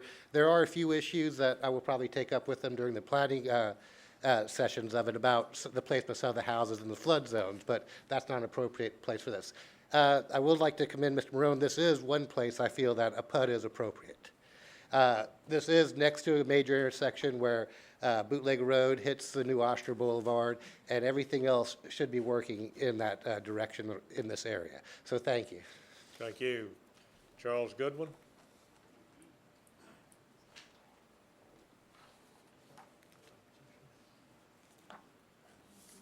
Good evening. I can make your day. I'm going to be very brief. Rick Wilkie asked that I let you know that AOA, which he is head of, has not had an opportunity to meet on this, and AOA has no stance. Rick and I did meet with Wayne and Paul, went over essentially what Paul just went over with you. We have no problems with it. As a disclaimer, I personally have deposits on 2 lots at Terabella. I want to make sure they don't mess it up. I think that they will not want to mess it up. And their approach of putting the apartments in, which I originally had a lot of hesitation with, because it would affect the rest of their development. As a small-time developer myself, I know I would not want to shoot myself in the foot by doing something really stupid with a big parcel, by doing something stupid on a small parcel. So I commend them for what they've done, and we would recommend going forward with it. Thank you. Thank you. Is there anyone else in opposition that would like to speak? Please come forward and state your name, and please fill out a card. I did fill out a card. Okay. My name is Bill Smith. I live at 71205 Whiskey Oaks Lane. This has been a long haul on this, from the charrettes in Meeting Hall in Covington all the way to today. And I'm glad to see the project is on the road, but I have some serious opposition to these changes. First of all, this was to be a traditional neighborhood development. It was negotiated from day one. Their original proposal, they had some multifamily in. The entire neighborhood around there, through several meetings, convinced them that it was not in the best interest of the neighborhood. I don't know what's changed as far as the multifamily. I don't feel multifamily is conducive to that area. Second, their commercial that they're proposing, the original, the traditional neighborhood development had all of the commercial interior to the project. And that was agreeable to everybody. There would be no commercial facing 1085, no outlets on 1085. They weren't going to strip out 1085 into a commercial district. This was agreeable to everybody in the neighborhood, still agreeable today, but now they're proposing taking the, from Russo Road down and making a commercial strip there, basically, with a grocery store and a couple of other commercial parcels. These will front 1085. They didn't tell you that, but they're going to front 1085. We don't, and we've been assured through numerous meetings with this commission and with the council and everybody else that they were going to not allow 1085 to be stripped out commercially. We've had a couple of problems along the way, but overall, it's been adhered to. Now they want to change that and put commercial facing 1085 with cuts to the highway on 1085. I don't think that needs to be done. I think they need to go back and change their plan a little bit. I think they should have some neighborhood meetings with the neighborhood again. Doesn't have to be charrette style like they did before, but this is a major change to this PUD. This is not a little simple, you know, we're going to move this to here and move that to there change. This is a major change to the PUD. It's a major change to the way the project's going to look, and it's a major change to the entire 1085 corridor. And I think we need to look at it seriously. I would recommend that you maybe consider tabling this, and let's get together and have some meetings and see if we can't figure out a way that they can incorporate this commercial that they want interior to the project. I have no problem with that. I looked at some beautiful places in there the other day. One, you know, and they've got homes in there that are from $350,000 to well over $1 million. And I can't personally see how the multifamily is going to fit in that structure. I'd like some explanations on how they feel that it will, but I can't see how it will. I know if I bought $1 million property, I don't think I want an apartment complex with the YMCA employees living in it next to my $1 million home. I don't think, you know, maybe they got different ideas, but I don't think that's a good idea. But I'm really opposed to the commercial being stripped out on 1085. If they want to put the commercial fronting on Russo Road off of 1085, leave the 100-foot buffer on 1085, God bless them. I don't think I'd have a problem with that.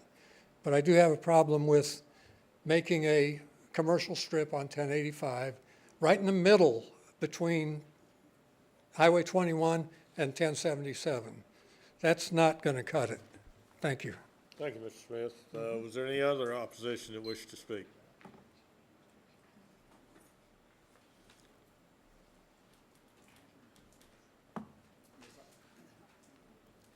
I haven't filled out a card, but I'd be happy to if you need me to. My name is George Blue. My address is 71565 Russo Road. I'm the only actual resident besides my wife's relative who lived next door to us who live on Russo Road. Our driveway is just north of the Sopentala Creek Bridge. Mr. Smith's observations are well taken. I attended some of those meetings, and frankly, I had forgotten about some of that because it's been so long since this process started. But stripping out the Highway 1085 with commercial is, I think, inappropriate. I agree with his comments about the multifamily as well.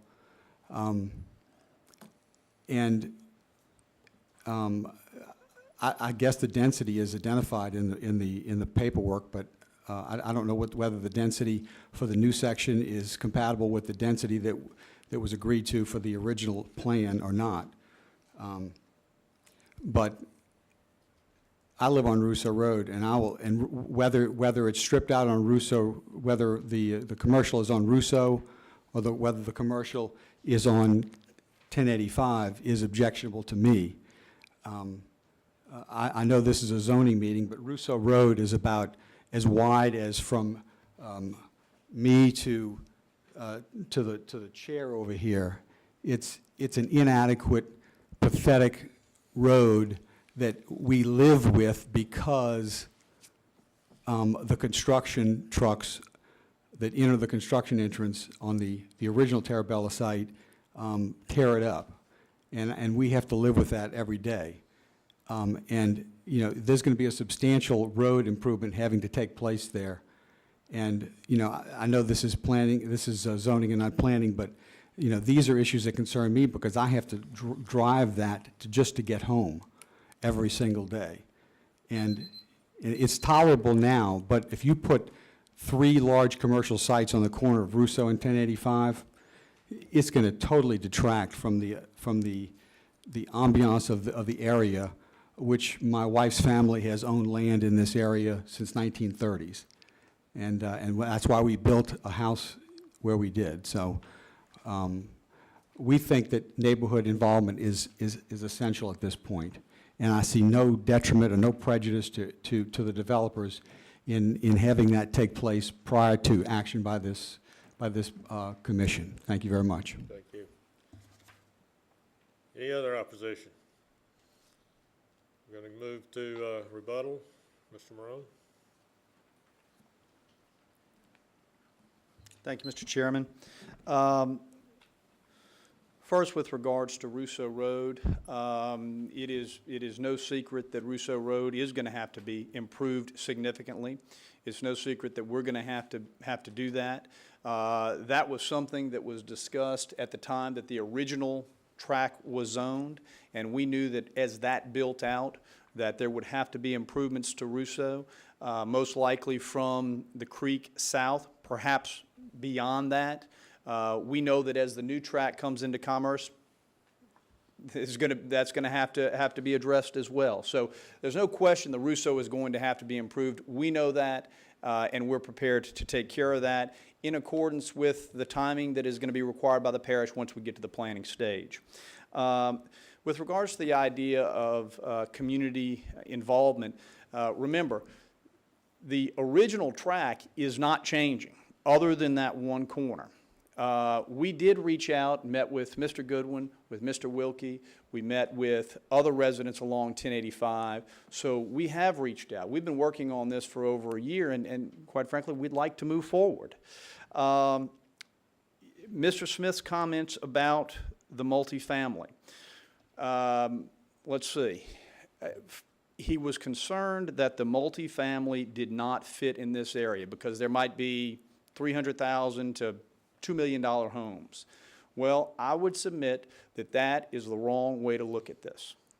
There is absolutely no reason that you can't have varying types of housing in one development that is quite successful and compatible. I would ask you to look at the city of Covington. And I would ask you, what do you see as you drive around the city of Covington? You see $1 million homes and you see apartments. Covington is, on a larger scale, a traditional neighborhood development. If you go to River Ranch, what do you see right in the middle of River Ranch? Apartments. To suggest that apartments in a development like this will detract is inaccurate. And I think that Mr. Goodwin said it best.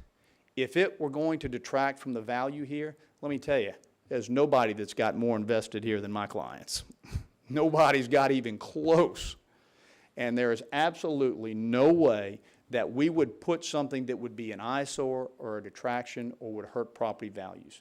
We're only doing that because we believe it will enhance. It will give an opportunity for people that don't want to live in a $2 million house or don't want to live in a $300,000 house, but to live in a very fine multifamily development and enjoy the same amenities that everybody else does. I understand that's a little bit different than what we have done the last 20 years in developing in America and St. Tammany Parish, but I would submit to you that it's a legitimate and a good way to go about it.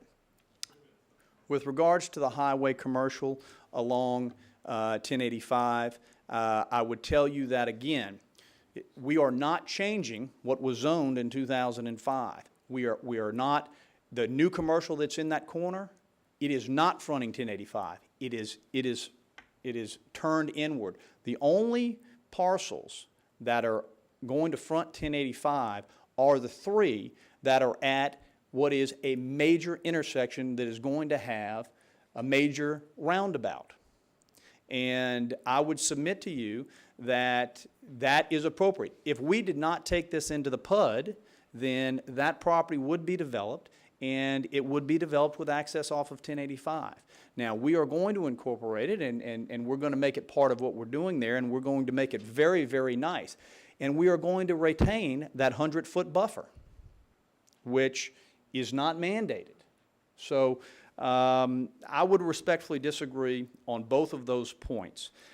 With that being said, we have reached out to some of the groups in the area, and we have met with them, and I think you've heard Mr. Goodwin and Mr. Allen, and I think their comments speak for themselves. But what is going on at Terabella, in my opinion, is very exciting. It is an absolute first-class development, and it makes sense to incorporate this track into it. I'll point out to you one more time. This track, the southern portion, the area that we're talking about, is already zoned T&D. So it already allows the uses we're proposing. Rather than moving forward in a T&D zone, we are taking it into the PUD, which we think is a better method, but achieving the same result. So with that being said, we would respectfully request approval of the three components that we talked about. The amendment of the PUD to deal with that corner, to incorporate the larger track, and also the underlying zoning on that track. And thank you for your time. Thank you, Mr. Morone. The opposition?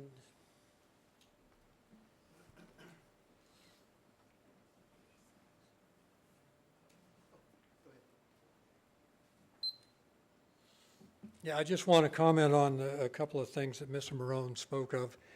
As I said, I don't have a major problem with the multifamily as long as they can convince me that it's the kind of multifamily that would fit. There's a lot of multifamily in this parish that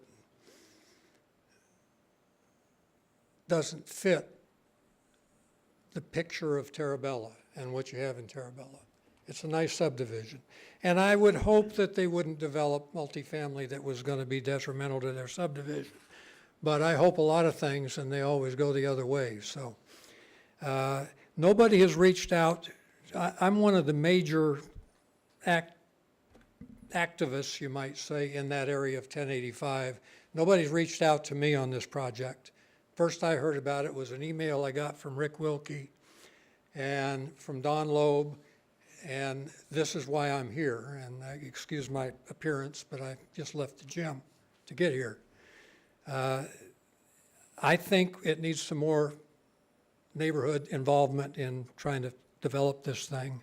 And I am opposed to the commercial on 1085. They can call it what they want. It's going to end up being a commercial strip on 1085. There's no other reason why they would front businesses on a major thoroughfare other than to generate traffic from the 1085. Again, the original charrettes and the total traditional neighborhood development project was geared around interior stuff, walkable neighborhoods. You could walk to the grocery store, you could walk to the school, you could walk to the businesses in the area and conduct your business and then walk home. It's a great concept. There's some beautiful subdivisions like that around the country. This is kind of getting away from that. And I think right now I'm looking at it as kind of a roundabout way of getting around it. And I don't like the proposal the way it stands. And I would respectfully request that y'all either table it and have some neighborhood meetings And I'll get some people here and we can talk about it, because there are a lot of people that are opposed to this. They're opposed to having commercial accessible to 1085.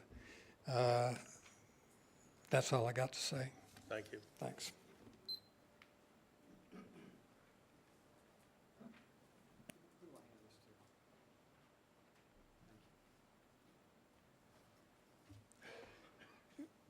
Here, I have some Google Earth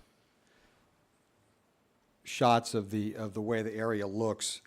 And even though there's some building there right now, they still have the northern portion that was on the northern side of the creek that was originally approved. And they haven't even broken ground there. So when I said there's no prejudice to the developers to back up and meet with the community, I was never contacted. I'm the only, myself and my wife's niece are the only two residents on Rousseau Road. I was never contacted. Of course, I saw the signs. That's why I'm here tonight. But I was never asked anything. So the reason why there's no prejudice is because you can see this is the northern piece right here. It's all black. There's no development whatsoever from what was originally approved years ago. And the footprint of the southern portion it's active, but it's not nearly built out or anything close to it. So there's no pressing need to approve this tonight in light of common sense objections by the neighbors who have not been consulted, like Mr. Smith and myself. So I would ask that you table this, and I'd be happy to attend some community meetings and discuss it in more depth with Mr. Marone. Thank you. Thank you. Yes, sir. You got about 1 minute. 1 minute. My name is Don Lobb. I've been involved with this since it began. And when it first appeared, we were bitterly against this type of thing because it would take away from our country road, 1085. I only have a minute. So my point is, with the Oshner Boulevard and the likelihood of it going on, continuing across 1085 up to 190, this is going to be a major thoroughfare, and it's going to be inevitable that this is going to be a commercial intersection.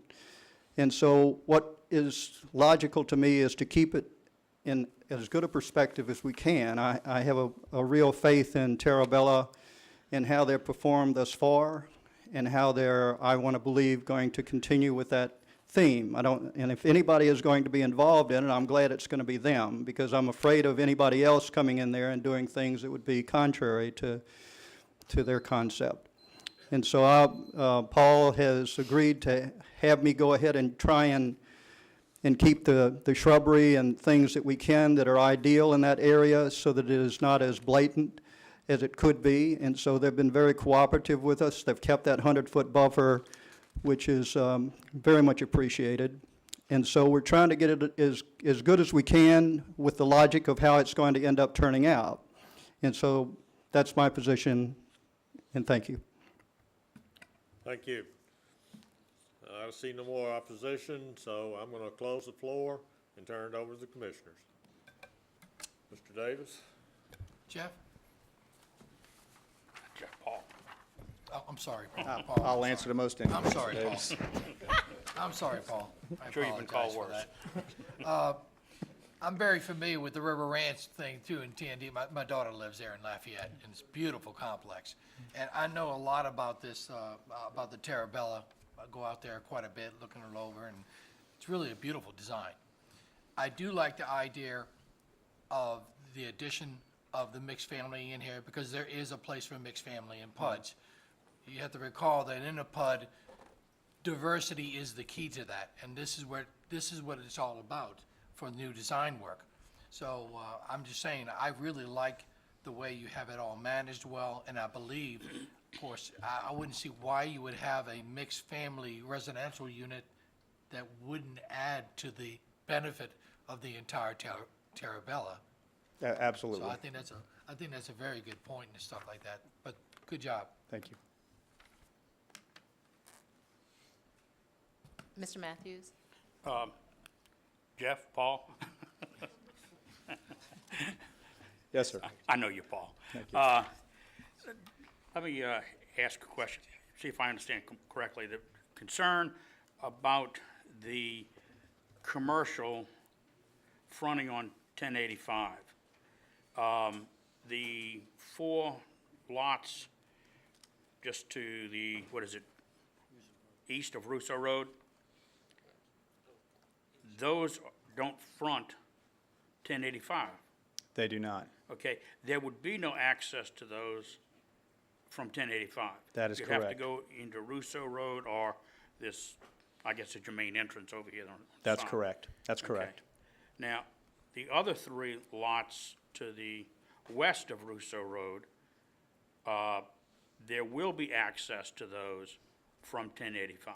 That is But correct. those are the only lots. Only those 3. That is correct. Okay. And one of them, I guess you're hoping to have a grocery store on. That is correct. Okay. If your location for the grocery store were inside more than Chafuncta River area up here on the top, then that grocery store would have to survive basically on these few lots that are in here. That is correct. I'm not sure any grocery store could survive with just those as their customers. Now, the access to these 3 lots, commercial lots, will be 2 entranceways, is that correct? That's correct. We've reserved 2 potential access points to be shared by all of them. That's Okay. correct. So while they will be accessed on 1085, there's still going to be that 100-foot buffer, though you're planning on clearing some of it out so that it can be seen through there. So that there is some visibility. That's correct. Okay. So it wouldn't be a typical strip shopping center along. That is correct. Okay. That and the multifamily is the only real change down here at the bottom, is that correct? That's correct. Okay, and the other change is you're incorporating this on the east side of Russo Road up here to the north. And that's going to be single-family residential, That is correct. okay? That'll be consistent with what you see on the other side of Russo Road. Okay, now, the yellow is what? What type of houses are going to go in the yellow? Those are what we characterize as village edge lots. So those lots are a little bit larger for potentially larger houses. And the significance for you is that, and the reason we make a distinction there is because in the code, there are very detailed setbacks and buffer requirements and so forth. Those lots are treated a little bit different as far as setbacks and so forth than the brown lots, the non-village edge. So Okay. they are single-family, but the distinction is some of the setbacks and so forth. Okay, but the yellow and the brown both are single-family. That is correct. Standalone homes. They're That not is- going to be common wall and that kind of stuff. That's correct. Okay.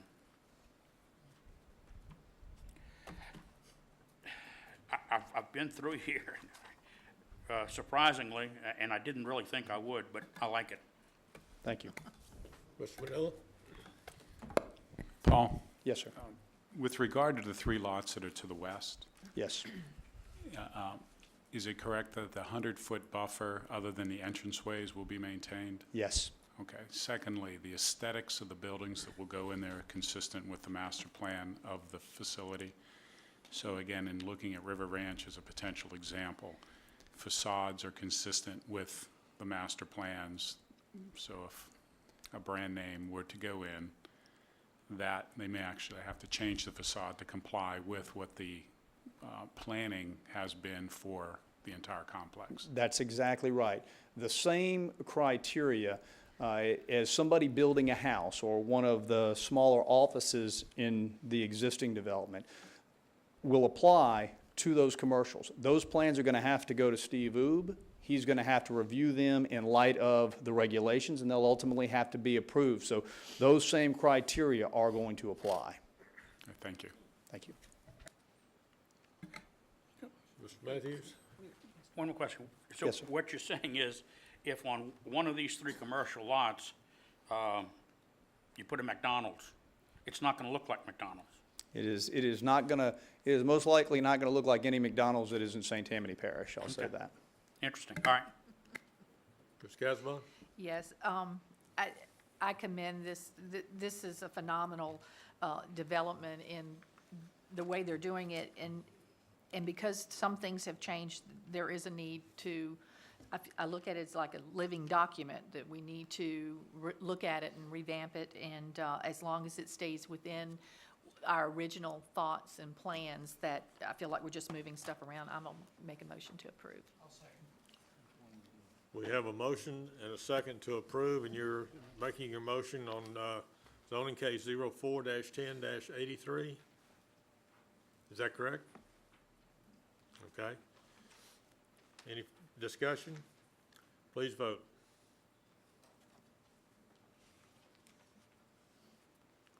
Motion carries. Next item would be the item 14, which is zoning case 12-06-050. Existing zonings A3 and TND1. Proposed zonings A4, single family, A8, multifamily, and HC1, highway commercial. The area is 85.311 acres. Petitioner is Paul Marone. Owner is Russo Group LLC. Parcel located on the north of Louisiana Highway 1085, west of Russo Road, Ward 1, District 3. Now, we've heard these together, so I'll need a motion to approve or disapprove. Mr. Manager? Motion to approve. Motion to approve. We have a second by Mr. Davis. Please vote.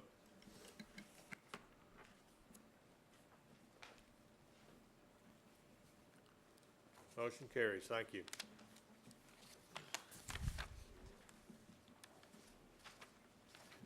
All right, next item, zoning case 12-06-041. Existing zonings A1, proposed is A2 and MHO, mobile home overlay.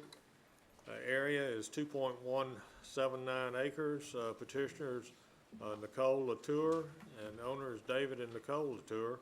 Parcel located on the west side of Louisiana Highway 25, north of Thompson Road, south of C. Gotti Road, Ward 2, District 3. Staff? Petitioner is requesting a zoning change from A1 to A2 as well as mobile home overlay. 2025 future land use plan supports residential and agricultural development in the area as well as mobile home. Staff has no objection to the mobile home overlay. However, there's no compelling reason to increase the density in the area by allowing zoning Helen, change. just a moment. Please clear the room.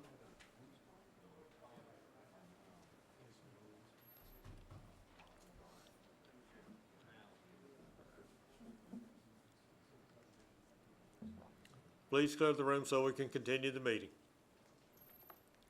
Okay, go ahead. I'm sorry, Helen. At this time, staff would like to recommend approval of the mobile home overlay. However, would like to recommend denial of the A2 suburban district. Okay, is the petitioner here? Mr. Chairman, if I may add, I had a previous discussion with the owner, and she will, I'm sure, confirm that after further review and discussion, it appears that she no longer needs the request to A2, but would just like to request a mobile home overlay, and she will confirm here at the podium. That is correct. Thank you. Please state your name. My name is Nicole Latour. Okay. I'm the petitioner, and I'd like to withdraw my request for A1 to A2, but keep the manufactured home overlay. Okay. Any opposition? Any opposition to this? I'll make a motion to approve. Okay, motion by Ms. Casabon to Thank you. approve the withdrawal of the A2 request and to approve the mobile home overlay. Do we have a second? Second by Mr. Willie. Please vote. Motion carries. Thank you. Zoning case 12-06-042. An ordinance to amend the St. Tammany Parish Unified Development Code, Volume 1 zoning, creating Section 5.21A, HC-2A, Highway Commercial District. Staff? Yes, this is text change to add a new zoning classification, HC2A. And if you look at the HC2A that is provided here in the packet, you'll see that the major difference is probably at number 12, which we increase the number of rooms allowed under apartments, hotels, and motel to 200 rooms. And we also suggest to increase the maximum building size to 75,000 square feet. And staff would like to recommend approval. Thank you. Is there any opposition?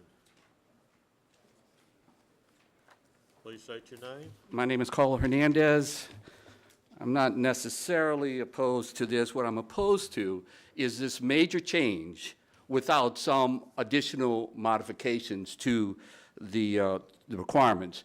You know, it's interesting that some jurisdictions, when they have, you know, an increase in density, we're going from 100 rooms maximum to 200 rooms maximum, and then almost doubling the square foot size, going from 40,000 to 75,000 square feet, that there is some accommodation, and maybe in terms of additional setback requirements, or some accommodation to somehow mitigate, you know, negate the possible impact on this.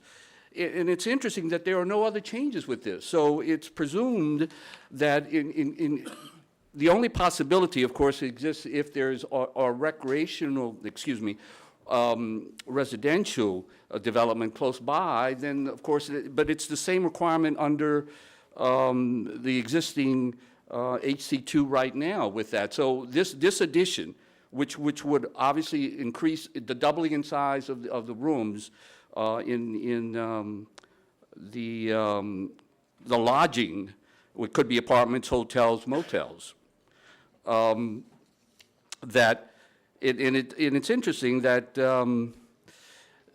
going from 100 to 200, and then no other change being proposed here. So I guess what I'm requesting is that would the commission consider making some additional requirements for the setback requirements? Unfortunately, I only got to see this earlier today, so I have not had a chance to look at and suggest some modifications to that, to setback requirements. But I think that, you know, that's a legitimate consideration, I think, for this. That if we're going to double the size for the apartments, then let's look at, you know, making some additional considerations, because as you well know, there are no conditional approvals now for anything. So, I mean, once this is adopted, then that's going to take, you know, that's going to be it.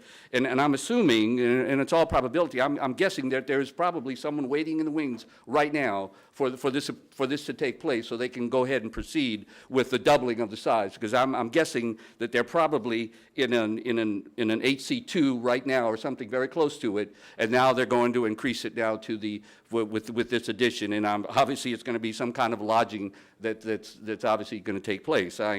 It probably doesn't take a mental genius to figure that out. So with that, and if I'm guessing, if I know the location already, that location is probably surrounded right now with commercial facilities right now, and so there are not going to be any, you know, these residential considerations to possibly lessen the impact of this. And so that means that you're going to have this very close thing right now. And, you know, that's one of the other problems that I've had all along with the zoning as was proposed here. I was one of the persons that had suggested additional setbacks for additional increase in the zoning designations. And for the most part, we didn't do that. There are a few exceptions to that. And the other thing too is that if you're having a commercial facility next to it, do you mind now presumably doubling the size of one type of activity there, and with no additional setbacks? You know, I'm wondering about that. You're telling me that a commercial place would not mind, you know, seeing the size double in size in this, and somehow it doesn't affect their commercial operation? I would really wonder about that, and I probably we could all think of examples where even with a commercial facility adjacent to it, that you would also give consideration to some additional requirement for setbacks, maybe not as dramatic as you would with the residential use, but some additional requirement to a lesser commercial designation for that. So please give that some consideration. Thank you. Thank you. We have another card from Mr. Art Price. Mr. Price here? You had me on the wrong agenda. I'm on number 7, I'm sorry.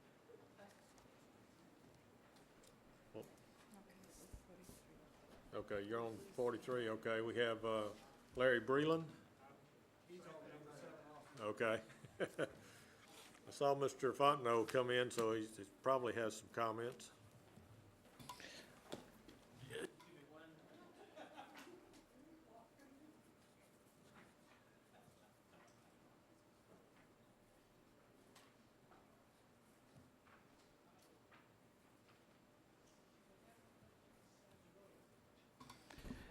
Actually, Mr. Hernandez did appropriately make note that the lodging has increased, but that was an attempt by staff in a more significant change to the zoning ordinance of balancing out between the two. And actually, the primary reason for this proposal is to allow a maximum building size between 40,000 square feet and 200,000 square feet, which is the HC2 and the HC3 classifications. This was asked that the staff propose this for your consideration, for the council's consideration, in light of, if you may remember, the Rouse's proposal Right. at the in Ward 1, in District 1, where there was not major opposition to a 40,000 square foot Rouse's, but there was major opposition to an HC3. And what we did in determining the 75,000 square foot is we looked at that medium-sized building. We did a survey of the size of the Walgreens, of those types of buildings, that intermediate size retail building. They generally fell in the 60 to 65,000 square foot range. Instead of putting the buffer, the edge right there, we decided to move it up to allow for a little deviation as the market allows or requires. So the primary function of this amendment is on the building size. If the commission has concern about the number of rooms, that was just an attempt to move between the HC2 with 100 rooms, HC2A would have 200, HC3 would allow the very large hotel should we end up with one. So again, there were some minor changes between HC2 and HC2A, but the critical change is that 75,000 square foot or some number in that range. Like we discussed with the developers on the 40,000 square foot of HC2 a year and a half ago, when we told them that we weren't going to recommend HC3 on that particular piece of property, these numbers are a line we have to draw. None of them are absolute and magical. And so if you're uncomfortable at 75, you want to drop it down to 60, 65, or you want to increase to 100,000 square feet, it's the opportunity for us to have the discussion about an intermediate range between 40,000 and 100,000. Or 200,000, I'm sorry. Thank you. Thank you, Mr. Fontenot. Mr. Carlos? Thank you. You know, the only comment I would make, given what he just described, is, and I would recommend lowering if that's possible, is that under HC3, you have right now, it says greater than 100 rooms. So it's interesting that you would have, you know, HC2A, that would be 200 rooms, and now you would have an HC3 of greater than 100. So what I would suggest is that we drop the 200, go back down to the 100, and that we consider, hopefully that you will consider, going, let's say, to a 60,000 square foot range, as opposed to the you know, this 75,000 that they want to go. And you know, I know where he's coming from in terms of that one development, but you know, sometimes one development should not necessarily dictate a total zoning change in doing that, unless, of course, you feel comfortable then in jumping up to the next range. And admittedly, going from 40,000 to 200,000 is quite a jump. So a more reasonable jump then, would that be 60,000?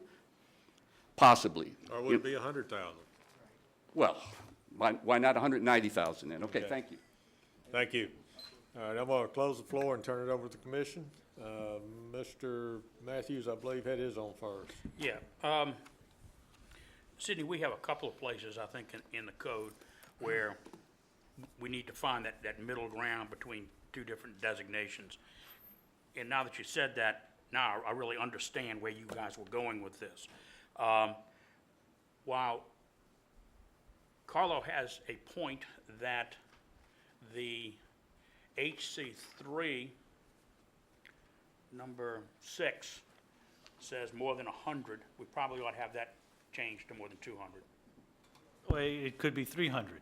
Well, It's more than, the other requirements are no more than 100 and 200. Right. That one is more than. More than 200. I mean, if you take the number out, then you just have hotels of 50 rooms. I think Well, that's, well, I no, think I that's a mean- remnant of the old ordinance Well- when we, in not making too dramatic changes in the Unified Development Code when we adopted it. We left some of the language the same. I think that's a remnant of the old ordinance that we can look at. But now we have HC2 is a hotel of 100. Yeah. HC2A will be I- a I- hotel I of understand- 200. I understand that- HC3 should be greater than 200. I don't That's think your- the need for that cleanup should.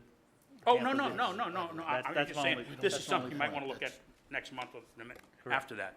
Okay. But this fits the middle, which is what we need to find. There are several places, and this is one of them. And I would make a motion to approve it. Thank you. We have a motion to approve. We have a second. Second. Second by Ms. Casabon. Mr. Davis? I have something, we've always had this problem on Highway Commercial 2 to Highway Commercial 3 with the difference between the 40,000 square foot and the 200,000 square foot. And I know exactly what Sydney's talking about with this Rouse's adventure we had across the street recently. Actually, for this one, I really think we should kick it up to 100,000, personally. I really think we should make a motion. And that way we'll have a transition from Highway Commercial 2 to Highway Commercial 3, and it'll be right around the middle. I think that would take care of everything, and I think that would suffice. So I don't know if Bill would like to maybe make a motion to approve that, but Well- if that's all right with everybody else. But instead of coming back and maybe doing HC2B, Well, and my discussions with the people that I spoke to on this issue is that no matter where we draw the line, there'll always be somebody who wants another square foot.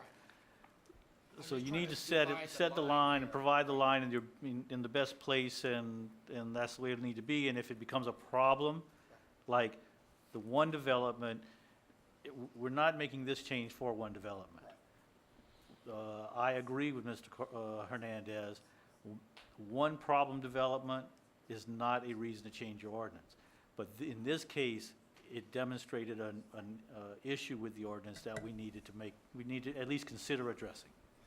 Well, the difference between 40 and 200, that 75 comes fairly close to being in there. Doesn't it? Is 100? No, I explained the 75. The 75 was looking at those types of intermediate structures. And I don't know the architecture and engineering reason, but you seem to have those buildings that are in the 65,000 square foot range as freestanding buildings. And then then they it goes- jump to the big ones, to the Walmarts, to the Academies, to the, the Kohl's, the Targets. Those big ones are all in the 150 to 200 thousand square foot range, whereas those, they're not neighborhood drugstores anymore, but the drugstores, the smaller retail outlets are all in that same, roughly the same size, whether it be the dollar stores or more high-end stores. They all seem to be in that range of 65,000 So square feet. from your experience, 75 will take care of the That problem? will take care of the vast majority of them, Okay. yes. I'd leave it at 75. Okay, Mr. Manella? Now, I was just going to ask Sidney that he did survey, And a lot of the reason for that is when you look at a corner lot, it's either 1 acre by 1 acre or 2 by 2. And when you take into account for the parking, the size of the building is between 50 and 65,000 square Yeah. feet in order to accommodate the parking.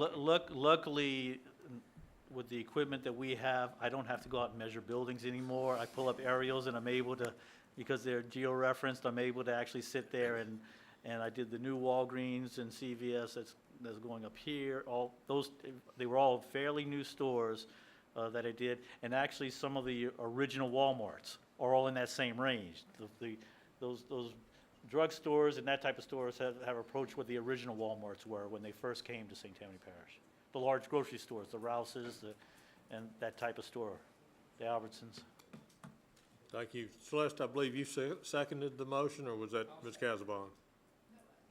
I did. Okay, all right, thank you. Any further discussion? Please vote.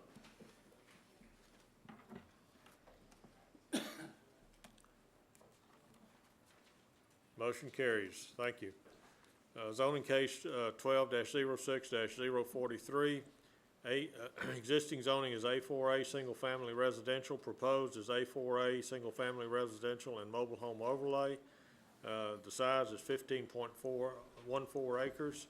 The petitioner is by council motion. Location parcels located on the north and south sides of Lone Oak Drive, west of US Highway 11, Ward 8, District 14. Is the petitioner here? Well, that's council who, we, Council's the petitioner, but the staff, I believe, is going to make a copy. The 2025 Future Land Use Plan designates the area to be developed with residential uses, including manufactured homes. A portion of the site identified as Lone Oak Park Phase 1 is currently developed as a mobile home park. Staff does not have any objections to the request and recommends approval. okay, thank you. And the petitioner, even though it was council, but you're the one that asked the council to send it to us? Yes, sir. And your name, please? Art Price. Okay. I've lived in St. Tammany since '73, and I love it here. My wife and I built Southern Manor Mobile Home Park on Military Road in Slidell, and we built it and developed it, and it's 100% occupied for the last 5 years. We're real proud of it. We purchased this Lone Oak Park property in 2005, right after Katrina, with the intent of building a mobile home park. Tentative approval for Phase 1 and 2 of Lone Oak Park subdivision was approved May 13th, '81. Phase 1 was constructed and all lots were sold shortly thereafter. Phase 2 is our property. It was never developed. We applied for and received tentative approval for a mobile home park in September 2008. At that time, the mobile home zoning was confirmed. We were told at that time that this would prevent the rezoning of the property in the then pending comprehensive zoning ordinance. Well, we've been told that the rezoning was a mistake and that no one realized or remembered that a tentative approval was in place that conflicted with the new designation. I'd like to thank the council for bringing this petition forward, and I'd like to thank especially the staff. I know you all know how hard they work to make our parish what it is, and they worked hard on this, and I'd like to thank them for it. Thank you. We do thank them. We have another appearer, Mr. Breland, Larry Breland. No, he speaks for both of us. Okay, thank you. All right, we'll close the floor to give it to the commissioners. We didn't have any opposition, correct? I'm It's sorry, is just- there opposition? Yes. Okay.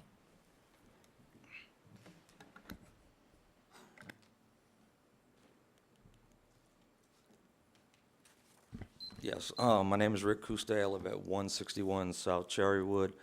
I'm here tonight to appear for myself and the majority of residents who reside in on on Cherrywood Lanes, which is the back portion that you enter in through Lone Oak Drive.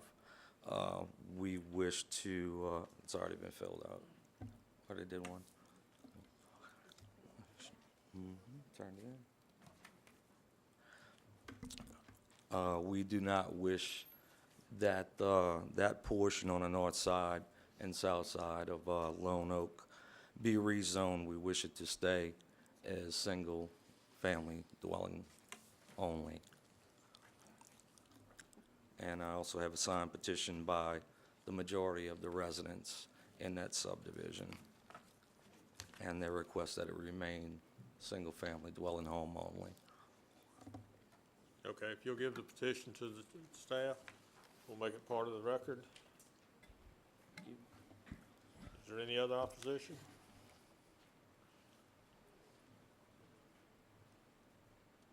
Okay, rebuttal, petitioner?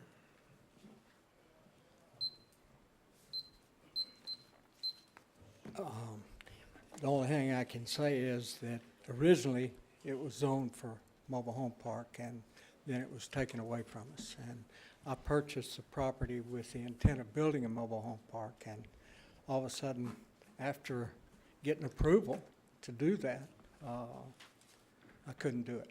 So I just would respectfully ask that the zoning be what it was originally. Okay, thank you. Any further comments?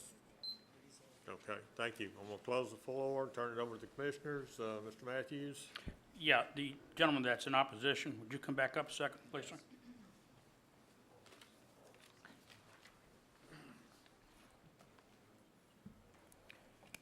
I believe, and correct me if I'm wrong, but it sounded like your main opposition was that you wanted this to stay single-family residential? Correct. Okay. What we have here is, it is going to stay A4A. It will still be single-family residential. The only difference is that those residences now may be manufactured housing rather than stick-built housing. That is the opposition. We don't want the manufactured homes up there. So they don't want the. Okay, you're actually against the manufactured homes, not the single-family problem. The remanufactured Okay. homes, correct. It appears that this is something we missed, that this was supposed to be a manufactured housing overlay at the comprehensive rezoning, and we missed it, as we are wont to do sometimes. Therefore, I would move to approve it. Can I ask the question from Yeah, we legal? we have a motion. Go ahead, Ms. Casabon. Well, did he state that it was in tentative, is that right, staff, that we had a tentative, so? It expired. Oh, that's the question. Gotcha. Okay. Okay, we have. I agree. I'll second or whatever. Okay. Okay, we have a motion by Mr. Matthews, a second by Mr. Davis. Any further discussion? Please vote.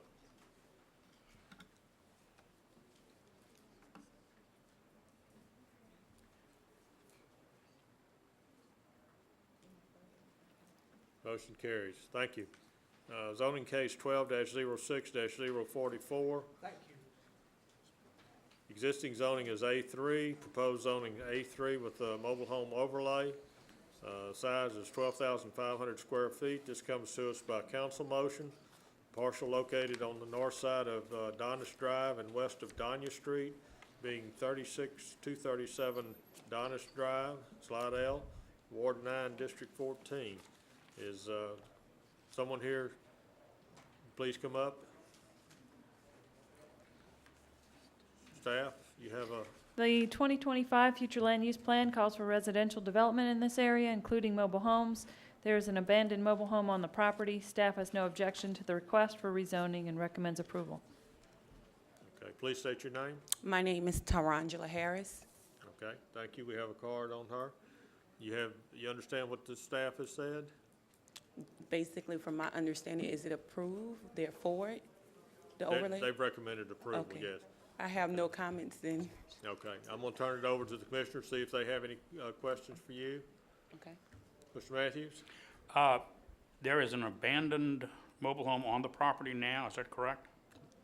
Yes, from my understanding, when I bought the property, they say the mobile home came with the property.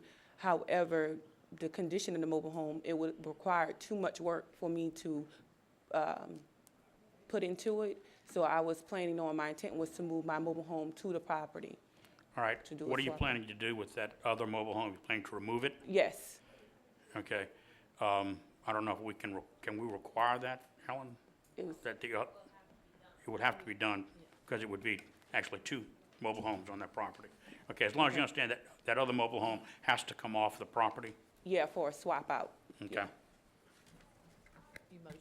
Move to approve. Moved by Mr. Matthews, seconded by Todd.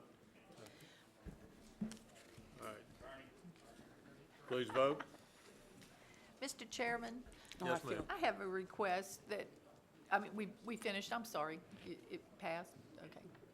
Okay, I feel That the we have card. 3 more text Yes, ma'am. changes that if we could, thank bring, you. put those at the end of the agenda and let's these, because we tend to talk a long time on those text Okay, things.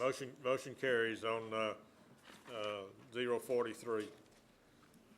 Ms. Casbon, you're I'm putting... making a request or to move to the end of the agenda, the text changes ZC 1206-045 and 046 and 047. Just move them to the end of the agenda till we can, We have a motion and a second. Any further discussion? Please vote. okay. And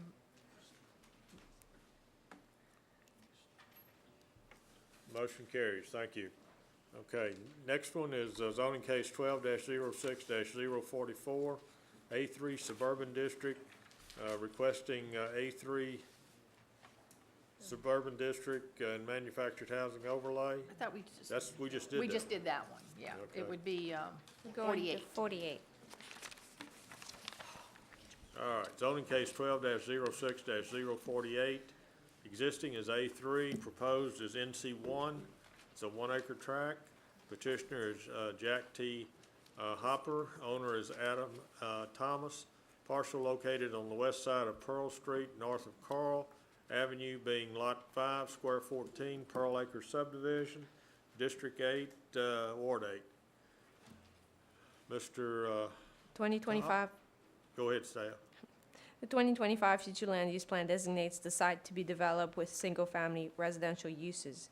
The site is currently abutting a small multifamily residential development on north, an office on the south side, and Boyd Junior High and Little Oak Middle School on the west side. Staff feels that considering the surrounding uses, the request to rezone the site to NC1 is appropriate and would like to recommend approval. Thank you. Please state your name. Jack Hopper. Okay, thank you. Do you have anything to add to the staff comments? No, sir, just here to answer questions if you have it. Okay, all right, I'm going to turn it over to the commission. Any of the commissioners have any questions? Mr. Willie? I just move for approval. Moved for approval by Mr. Willie, second by Mr. Manila. The only question I have is, I've seen some tree clearing folks in there. I'm hoping that you're going to retain some of the trees that are there. We kept the best ones. The ones that were taken out were damaged or on the adjoining property, causing problems in his parking area, and they have been removed. Okay, good deal. All right, we have a motion and a second. Please vote.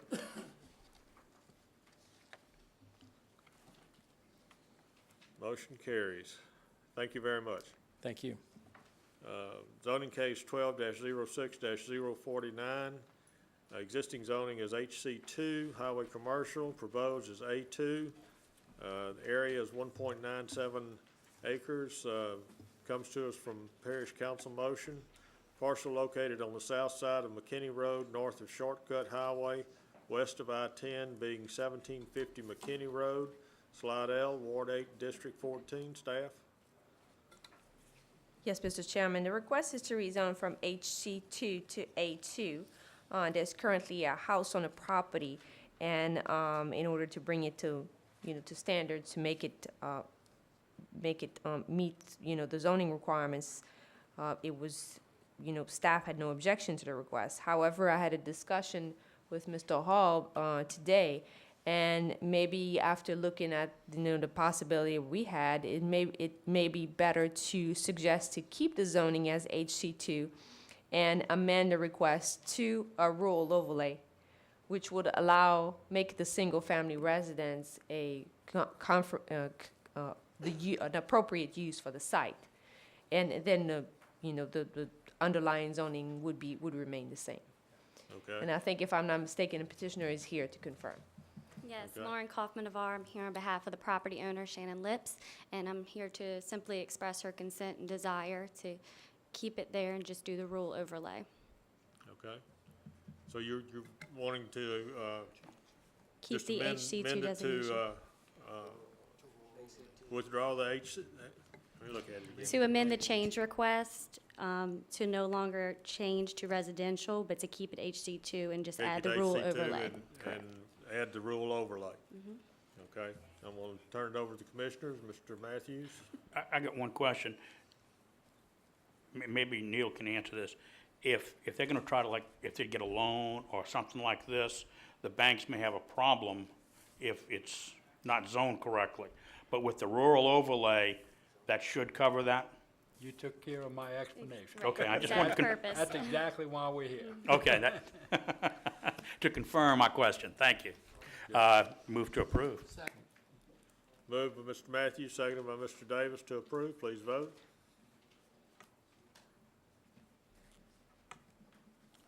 Motion carries. Zoning case 12-06-051, existing zoning's A3, proposed is A3 with a mobile home overlay. It's .5108 acres, comes to us by council motion. Parcel located on the north side of US 190 East, east of Military Road, being 41233 Highway 190 East, Slidell, Ward 8, District 13. Staff? The 2025 future land use plan designates the area to be developed in a manner that would encourage the preservation of the natural landscape of the area. The site is surrounded by residential uses. Staff does not have any objections to the addition of a manufactured housing overlay on the site and recommends approval. Okay, thank you. Is anyone here on this case from the audience? There's no one here in the audience, so I'll turn it over to the commission. I'll make a motion to approve. The staff is okay with it. Motion by Ms. Casabon, second by Todd. Any further discussion? Well, I thought we had a letter that we wrote to the council that if the petitioner doesn't show up for this type of application, then we actually disapprove it and, let it go to the council that way. Okay. And I consider if the councilman is aware of what's going on, that he is the petitioner, then he has no problem with it. And the person, usually it's like you said, like my next one is going to be the same thing. But we had asked in the past, because we were getting a lot of these from the council, that they, ask whoever contacted them to come appear in case there was questions. But what I'm saying, I think that they don't know to come because it's the councilman that's petitioning. Yeah, but the Are council, y'all notifying the people, or Well, when they? most of the time, they know, because as you can see, the previous cases, that were introduced by council, the petitioners were here. Now, I don't know if, maybe something came up and they couldn't make it, or. we've asked the council to make sure that these people know that they really need to come here and at least show their face. It's kind of one, I think it's disrespectful to the commission, and two, if the commission has questions, and we have in many occasions had questions, we have nobody to talk to, and feel like maybe we have to go ahead and do it. I mean, I think what we had kind of discussed was, in fact, either tabling it or denying it and let it go to the council for them to deal with it. Okay, right now, we have a motion on the floor and a second to approve. Okay, if you don't agree with that, then vote no. Well, no, I understand that. Okay, all right. Pardon? Right. Yeah, and staff does recommend approval, so please vote.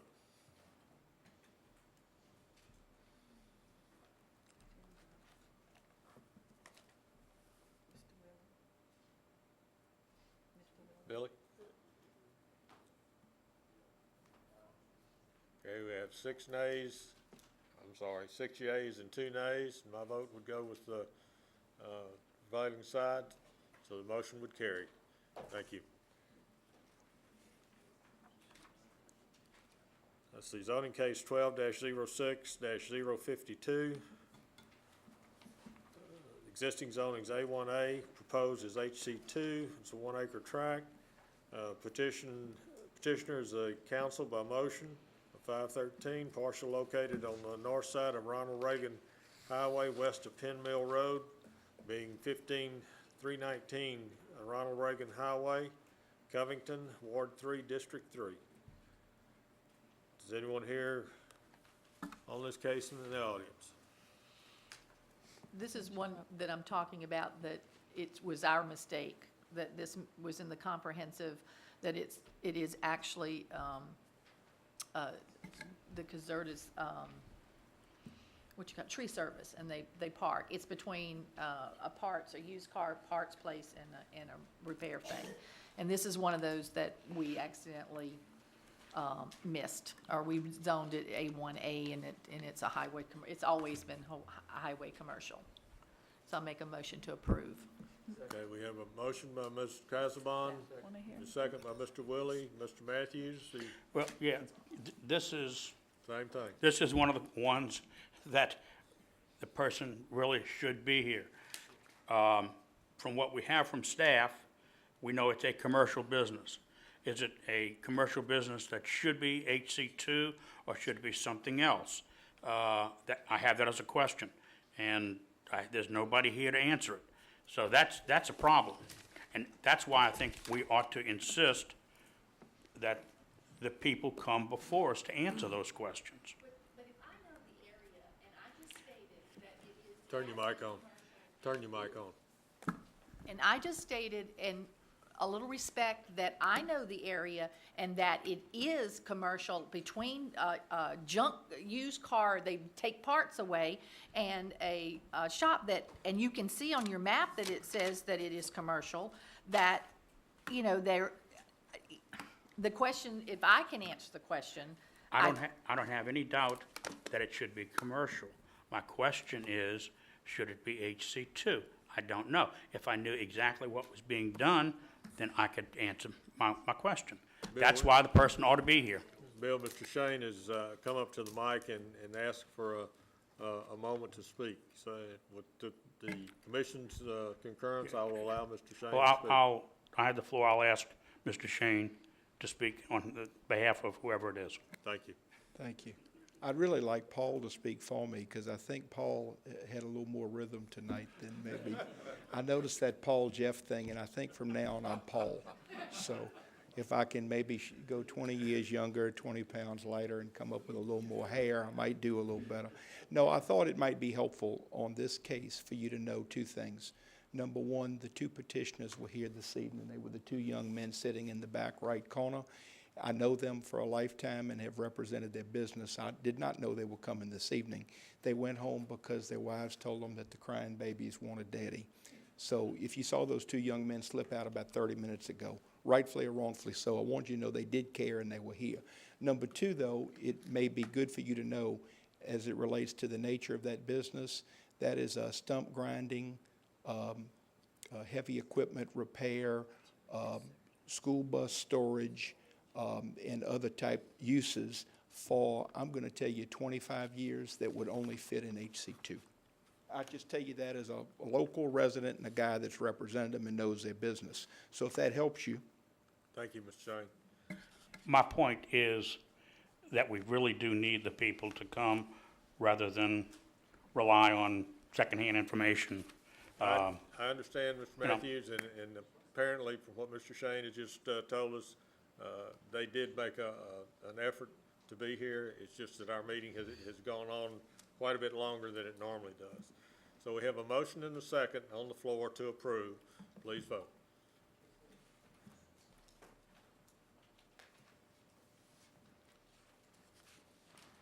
Motion carries 6 yeas and 2 nays. Thank you.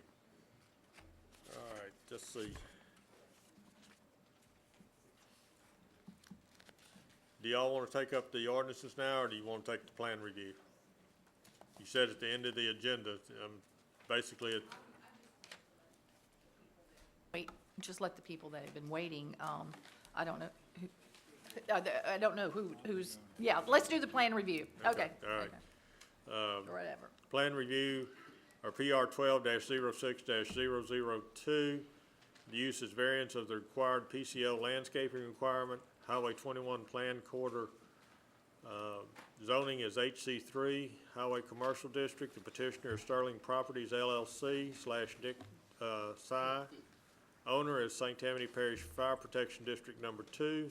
Location is the parcels located on the east side of Louisiana 21, south of East Brewster Road, Ward 1, District 1. Mr. Shane, are you representing this? Okay, staff? The site and interior of Highway 21 buffer were cleared, and the applicant is now trying to bring the property into compliance with the PCO landscape regulations. There are currently no plans to develop the property. The PCO requires a minimum of 1 Class A tree per every 300 square feet and 1 Class B tree per every 200 square feet within that street buffer planting. Considering the portion of the buffer along Highway 21, which is a total of 21,500 square feet, a minimum of 72 Class A trees and 108 Class B trees would be required to meet the PCO. Considering the presence of the overhead power lines within the front buffer and the status of the parcel, which will remain undeveloped, staff feels that the number of trees required by the PCO would not survive.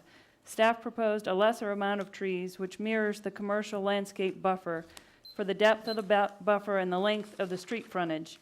The required number of trees from the UDC would provide an adequate screen and increase the survival of the trees by not overplanting in a non-irrigated setting. Staff recommends approval of this proposal, subject to all regulations as written below. Okay, thank you. Is there any opposition to this? Okay, we have some opposition.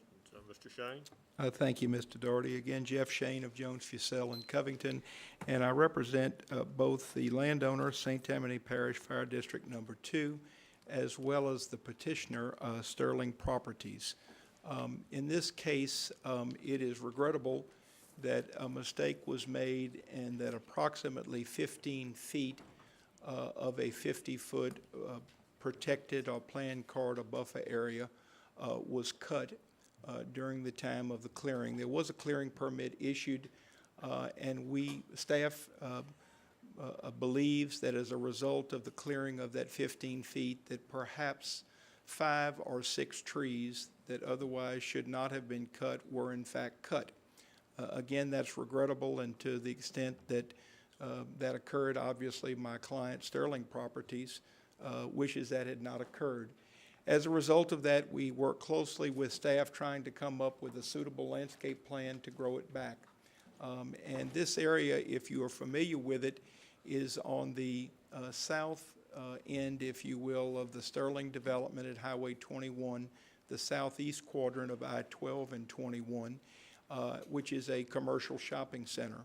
And this triangular-shaped parcel, if you will, it was cleared in part to create a view corridor for those that are traveling in the area to be able to see the newest phase of the shopping center that's just recently opened on the south side.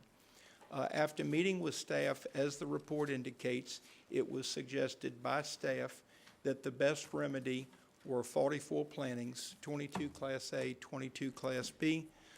We are in agreement with that. The plan so reflects.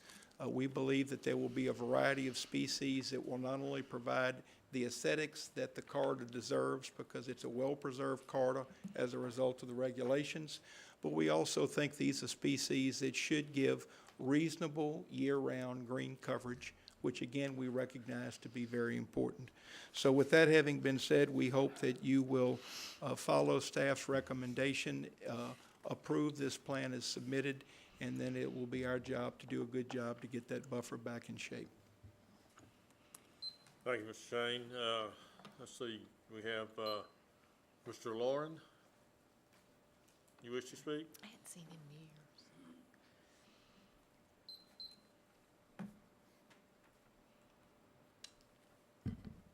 Thank you. My name is L.R. Lauren. I live at 113 Heritage Oaks Boulevard in Covington, Louisiana, and I am the past president of the AOA. For many years, we fought like the devil to try to keep Highway 21 covered by the planned corridor overlay before we had the comprehensive rezoning. And we fought to keep that same planned corridor overlay after the comprehensive rezoning. As a result of that, if you drive up and down 21 from Madisonville coming north, we used an example earlier this evening. If you drive by Arbor Walk subdivision, what do you see? You see pine trees until you get to the entrance, and they have a beautiful entrance.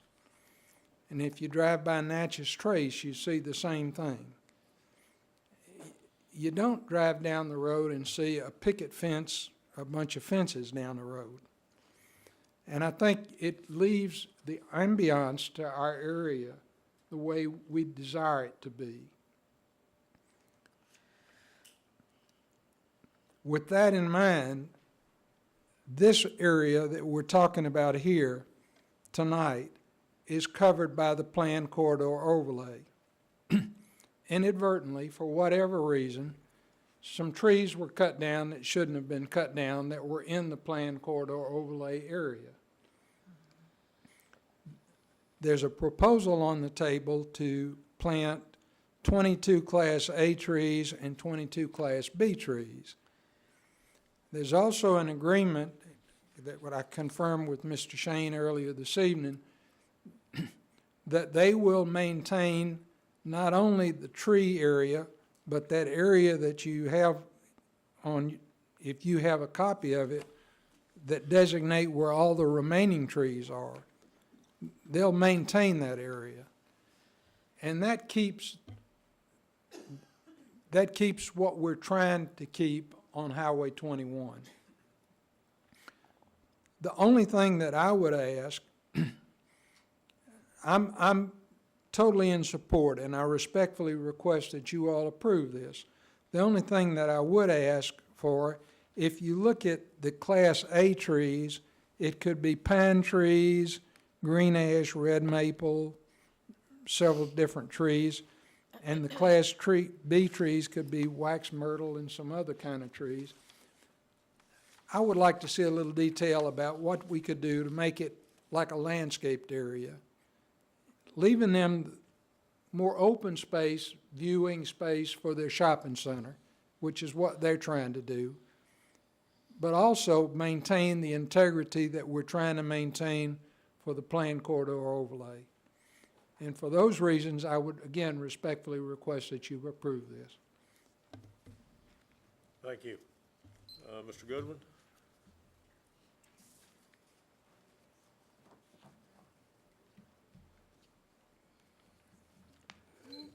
Charles Goodwin, Dendinger Drive, Chafuncta Trace in Covington. I live about 3/4 of a mile from FD2 and where these trees were taken down.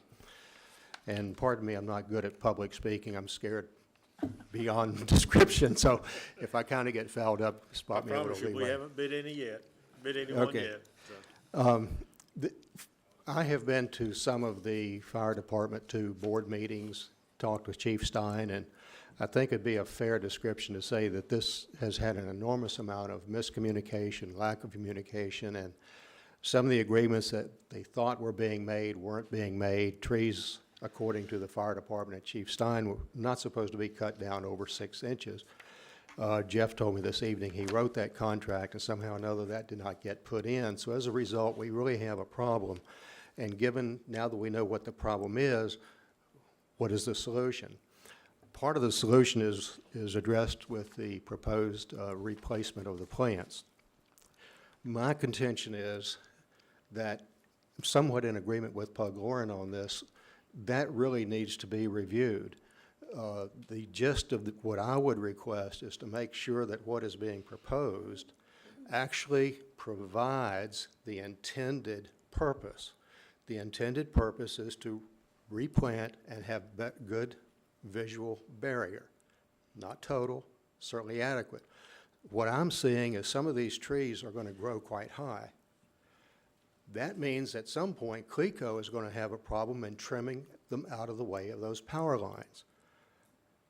Maybe they can be tightened up so much that by the intentional crowding, the height won't reach that, but I don't have the qualifications to tell you if that's going to happen. I have no degree in horticulture, know very little about it other than it's a hobby. So an agreement with PUG, if you approve this, I would certainly, and I have no way to know if this is administratively possible, if you can do it with the condition that we have additional qualified folks review this to see if what is being put in is going to actually achieve the intended purpose. Let's don't put in things that are going to grow so high that what you're looking at is really a tree trunk and basically an elaborate power pole. That doesn't achieve what we're trying to achieve. I'd much rather see smaller things like the crepe myrtles, yada yada, or the wax myrtles, that, and ligustrums that will provide visibility protection where the eyes are. Where are the eyes? The eyes are in a car as you're sitting down. You're roughly 4 feet high, just about here. So what's planted way up there 50 feet in the air makes no difference. So I just ask that it be reviewed in that context. Thank you very much. I'll pause for a minute if anybody has a question. Yeah, I was wondering if you were aware that we do have a certified landscaper, that architect, excuse me, whatever, that has drawn this. Yes, with and that. I appreciate that, and that would be the last person I would want to take on. I'm not qualified to do it. I would just say that some of the questions that have been raised, how high will these be? Those that are going to be deciduous will not provide the intended visibility year-round. And it's even if you're licensed in that field, even doctors get second opinions among themselves. Sure. Okay, Okay, thank you. okay, thank you. Okay, both of you gentlemen were for, but had some questions about it or suggestions. Is that correct? Yes. I was Okay. actually down as against, but I've stated my reasons. tried to bring it I could be for it if it is reviewed. Okay, thank you. Mr. Shane, rebuttal? Yes, sir. Well, we're amenable if staff wants to further review the plan. We understand the objectives that these gentlemen would like to meet, and they're not inconsistent with our objectives. So if you can approve the plan, but with the caveat that if staff feels that other adjustments are needed, not necessarily in terms of overall planning's aggregate, but perhaps the mix, or even some suggestion with regard to species or the cluster of species or not.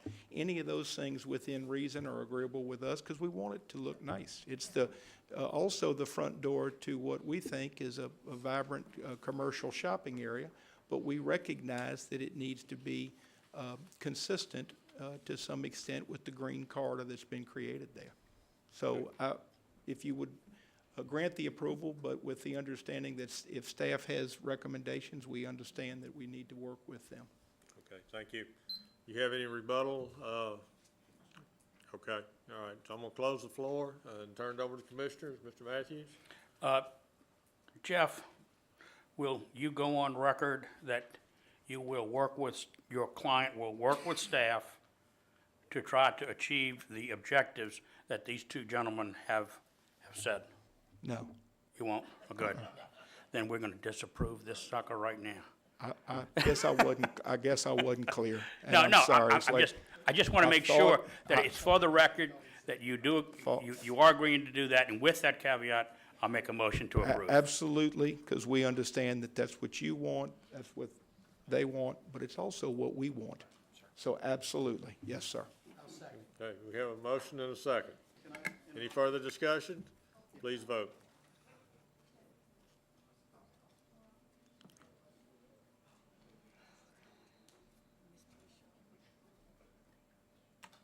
Motion carries. Thank you.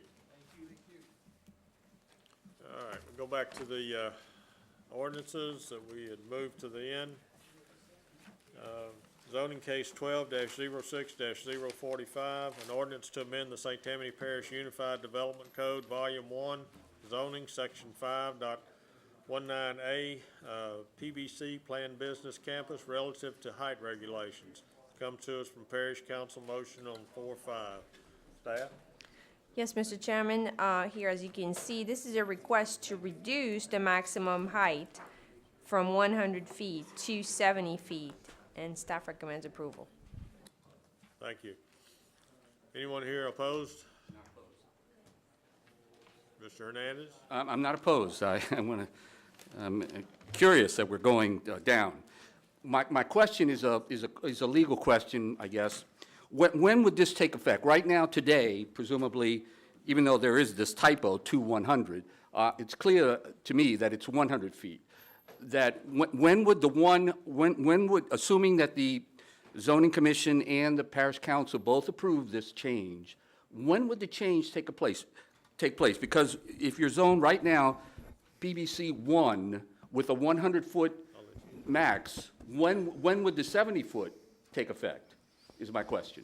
I think the ordinance clearly says effective 15 days after adoption. So you're telling, I think, well, I don't want to argue the case, but I believe that if someone has pulled a permit or would pull a building permit during the time frame before it is signed, that clearly it would be that they would have 100-foot designation. And I've seen some cases where there is some additional time given for the thing, but I won't go into that. But we'll see what happens, and hopefully you will approve this. Thank you. And in the absence of a moratorium, he's correct. And if it doesn't pass, it would remain at 100 feet. Okay. Any further discussion? Mr. Matthews? Motion to approve. Motion by Mr. Matthews, second by Mr. Mackey. Please vote.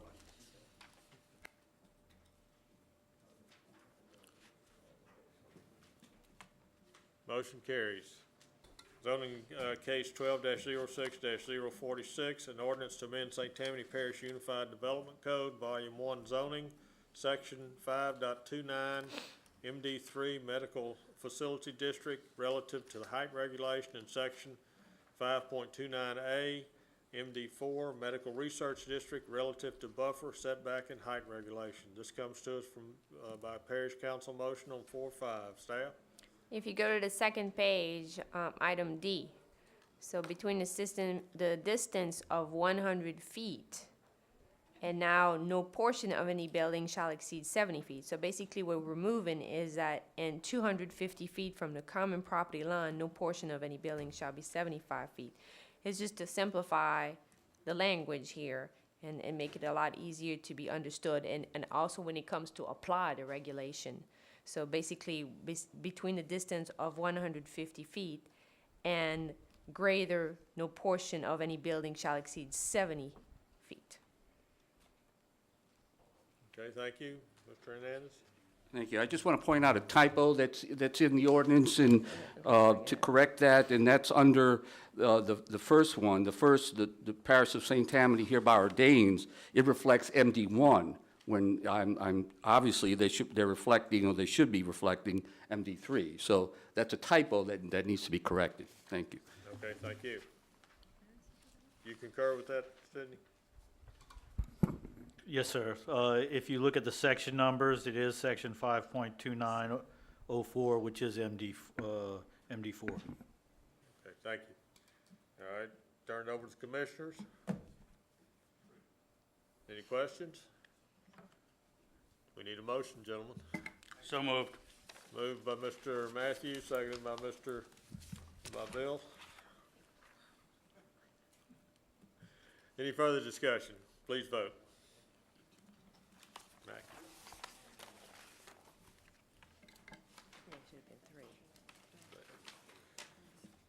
All right, motion carries. Next item is zoning case 12-06-047.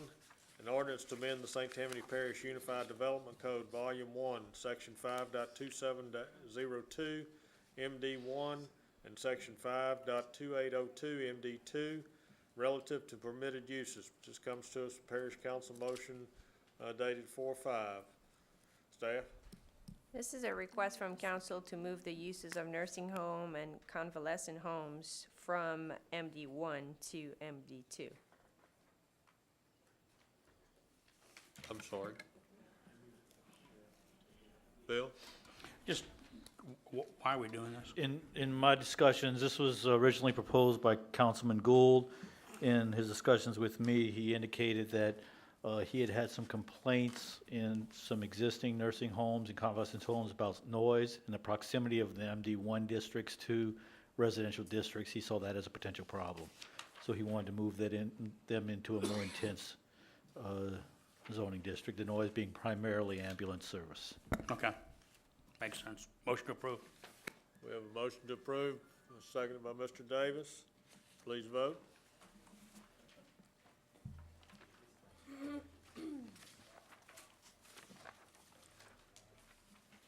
Motion carries. We have any old business? We have some new business Mr. Fontenot would like to discuss. Yes, sir. As you remember, or you may remember, in May, I sent you a memo about training. The commission is actually required training on 3 different levels. The first is the training for new commissioners required by the state of Louisiana. In order to accomplish that, and of course, all commissioners are welcome, we are scheduling a training session for July 14th. We will be inviting Board of Adjustment members as well as planning commissioners from other local jurisdictions. Some of the members of the American Planning Association Louisiana chapter will come up here and do the training, and we'll try and get people from Tangipahoa Parish, perhaps Washington Parish, and the municipalities of those parishes to all come to this location and have the training. Of course, everybody's invited to the training. A lot of you have, it'll be the basic history, background, constitutional law, for lack of a better term, that all planning commissioners get, but it'll be the very basic stuff. In addition to that, St. Tammany Parish requires 4 hours of training each year. And what I'd like to offer, instead of giving up a Saturday, it's your choice, but if you'd like to, we can start doing training an hour at a time after your planning commission meetings. And what I'm looking at doing is getting some, perhaps some issues that come up at the commission meetings, some concepts of planning and zoning that we hear the phrases tossed around and we've never really talked about them. Having that kind of give and take and some background on those concepts and do the training that way. You know, we all get tired of hearing about the basis for Euclidean zoning and that kind of thing every year. So try and get a little variety in that training, and we could do that either 2 2-hour sessions or 1 4-hour session after the planning commission meeting. I would leave that up to the commission. We can finalize that because something is coming up next Tuesday. I'll be with you that night also, and we can finalize that decision then. The last thing is, as of this year, actually as of last year, but I didn't find out about it till November, and we didn't know how many of you would be back. Under the state ethics laws, commissioners are considered parish employees, and therefore you are subject to 1 hour of training of the state ethics law. There are 2 ways to do it, and we can further discuss it next Tuesday night. The first way is on the computer. You log in, they give you your number, you get your certification that way in the ethics training. And the second way is that we do have a video that we did during our ethics training. Actually, our staff has had 1 hour of ethics training for probably a couple years now, and directors have 2 hours every year that we have to sit through the training. And we have videos of that, and we could just sit in here and play it on the TV screens and get certified that way, make sure our legal department is good with playing it on these screens. But those are 2 possibilities that we can discuss next Tuesday night. Okay. So the only really hard date is July 14th. Saturday, we'll get the times to you. We can talk Tuesday night or whether you prefer morning, afternoon, that kind of thing. And then we'll get the advertising out to the other jurisdictions. We'll decide when we're going to do it, and we'll let them come and piggyback on our training. Okay, Mr. Matthews, you have a comment? Yeah, question? That'd be a Saturday. Yeah, yes. sitting, kind of as we discussed earlier tonight, even for the new commissioners, if you all could somehow give more emphasis on the type of training that we received last year from Neil, it will be a great deal. I know some of that you have to do, but Well, I think more of that's- that nuts and bolts stuff, it will really help the new members, I know. And that's what I want to do. We want to give the new members the basic that every new member in the state gets. Because this is a group of probably half a dozen people. They basically travel the state on a voluntary basis to do the training. Try and do one once a month and grab as many people as they can. But what I want to do in those sessions after the planning commission meeting is go into what you're talking about. Okay. Where if you have something that you have some questions about, a discussion on, that I know Mr. Davis and I have had on the zoning versus the PUD, and how do you make that distinction, and, you know, should they be forced to be separate, or do we just need to make a strong distinction for them in the same meeting, that, you know, you have to make sure your density is correct before you move on and make your decision on the PUD. A lot of that is the practical stuff we deal with. The stuff that you deal with We don't every really day. know, yeah. How many of you really know the details of what a T&D is? I read it a lot. You no. probably do, you just don't realize it, because most of it is the small town that a lot of us wish we lived in. It's just, it's codified, because small towns have a tendency to grow out of it if they're not. Those types of things where we can get some education and get some dialogue on the different concepts. I remember 6 months ago, 9 months ago, we had a lot of discussion on why a T&D didn't have certain aspects that we have in traditional subdivisions. Well, it's in direct conflict with the concept of T&D. You have suburban subdivisions, you have T&Ds.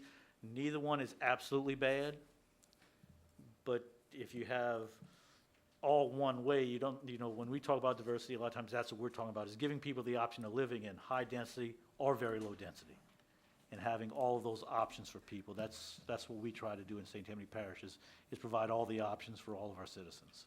And the other thing on the ethics, I know the a recreation district along, on the board there, we also have to do this.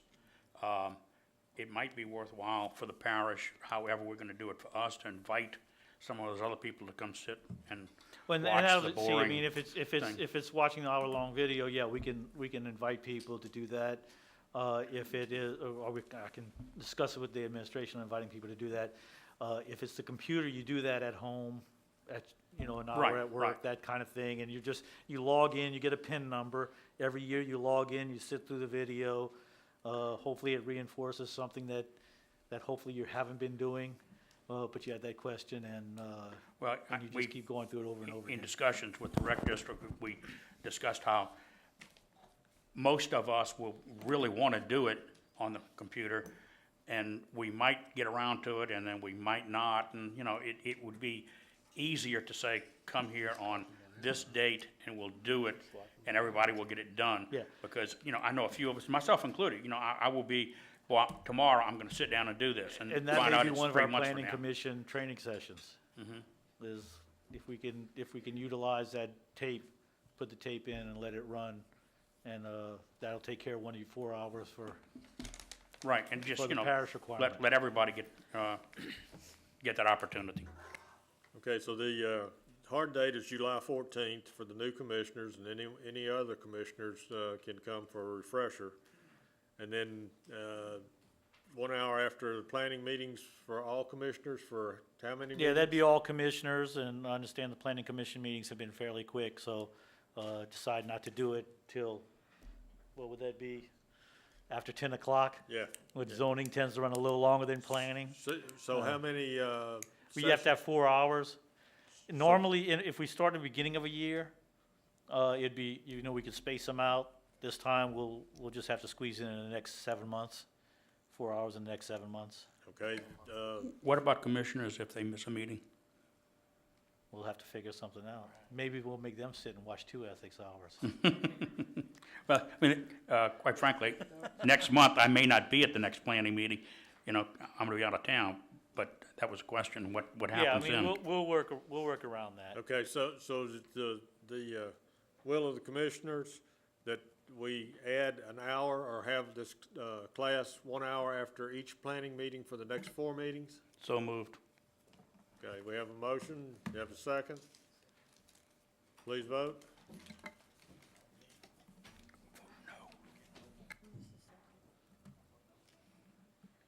And motion carries. All right, on the ethics, just leave that up to the individual commissioners, or I think Let personally, me I'd double prefer to- check with our legal counsel on the video, Pardon? Let me double check with our legal counsel on the video.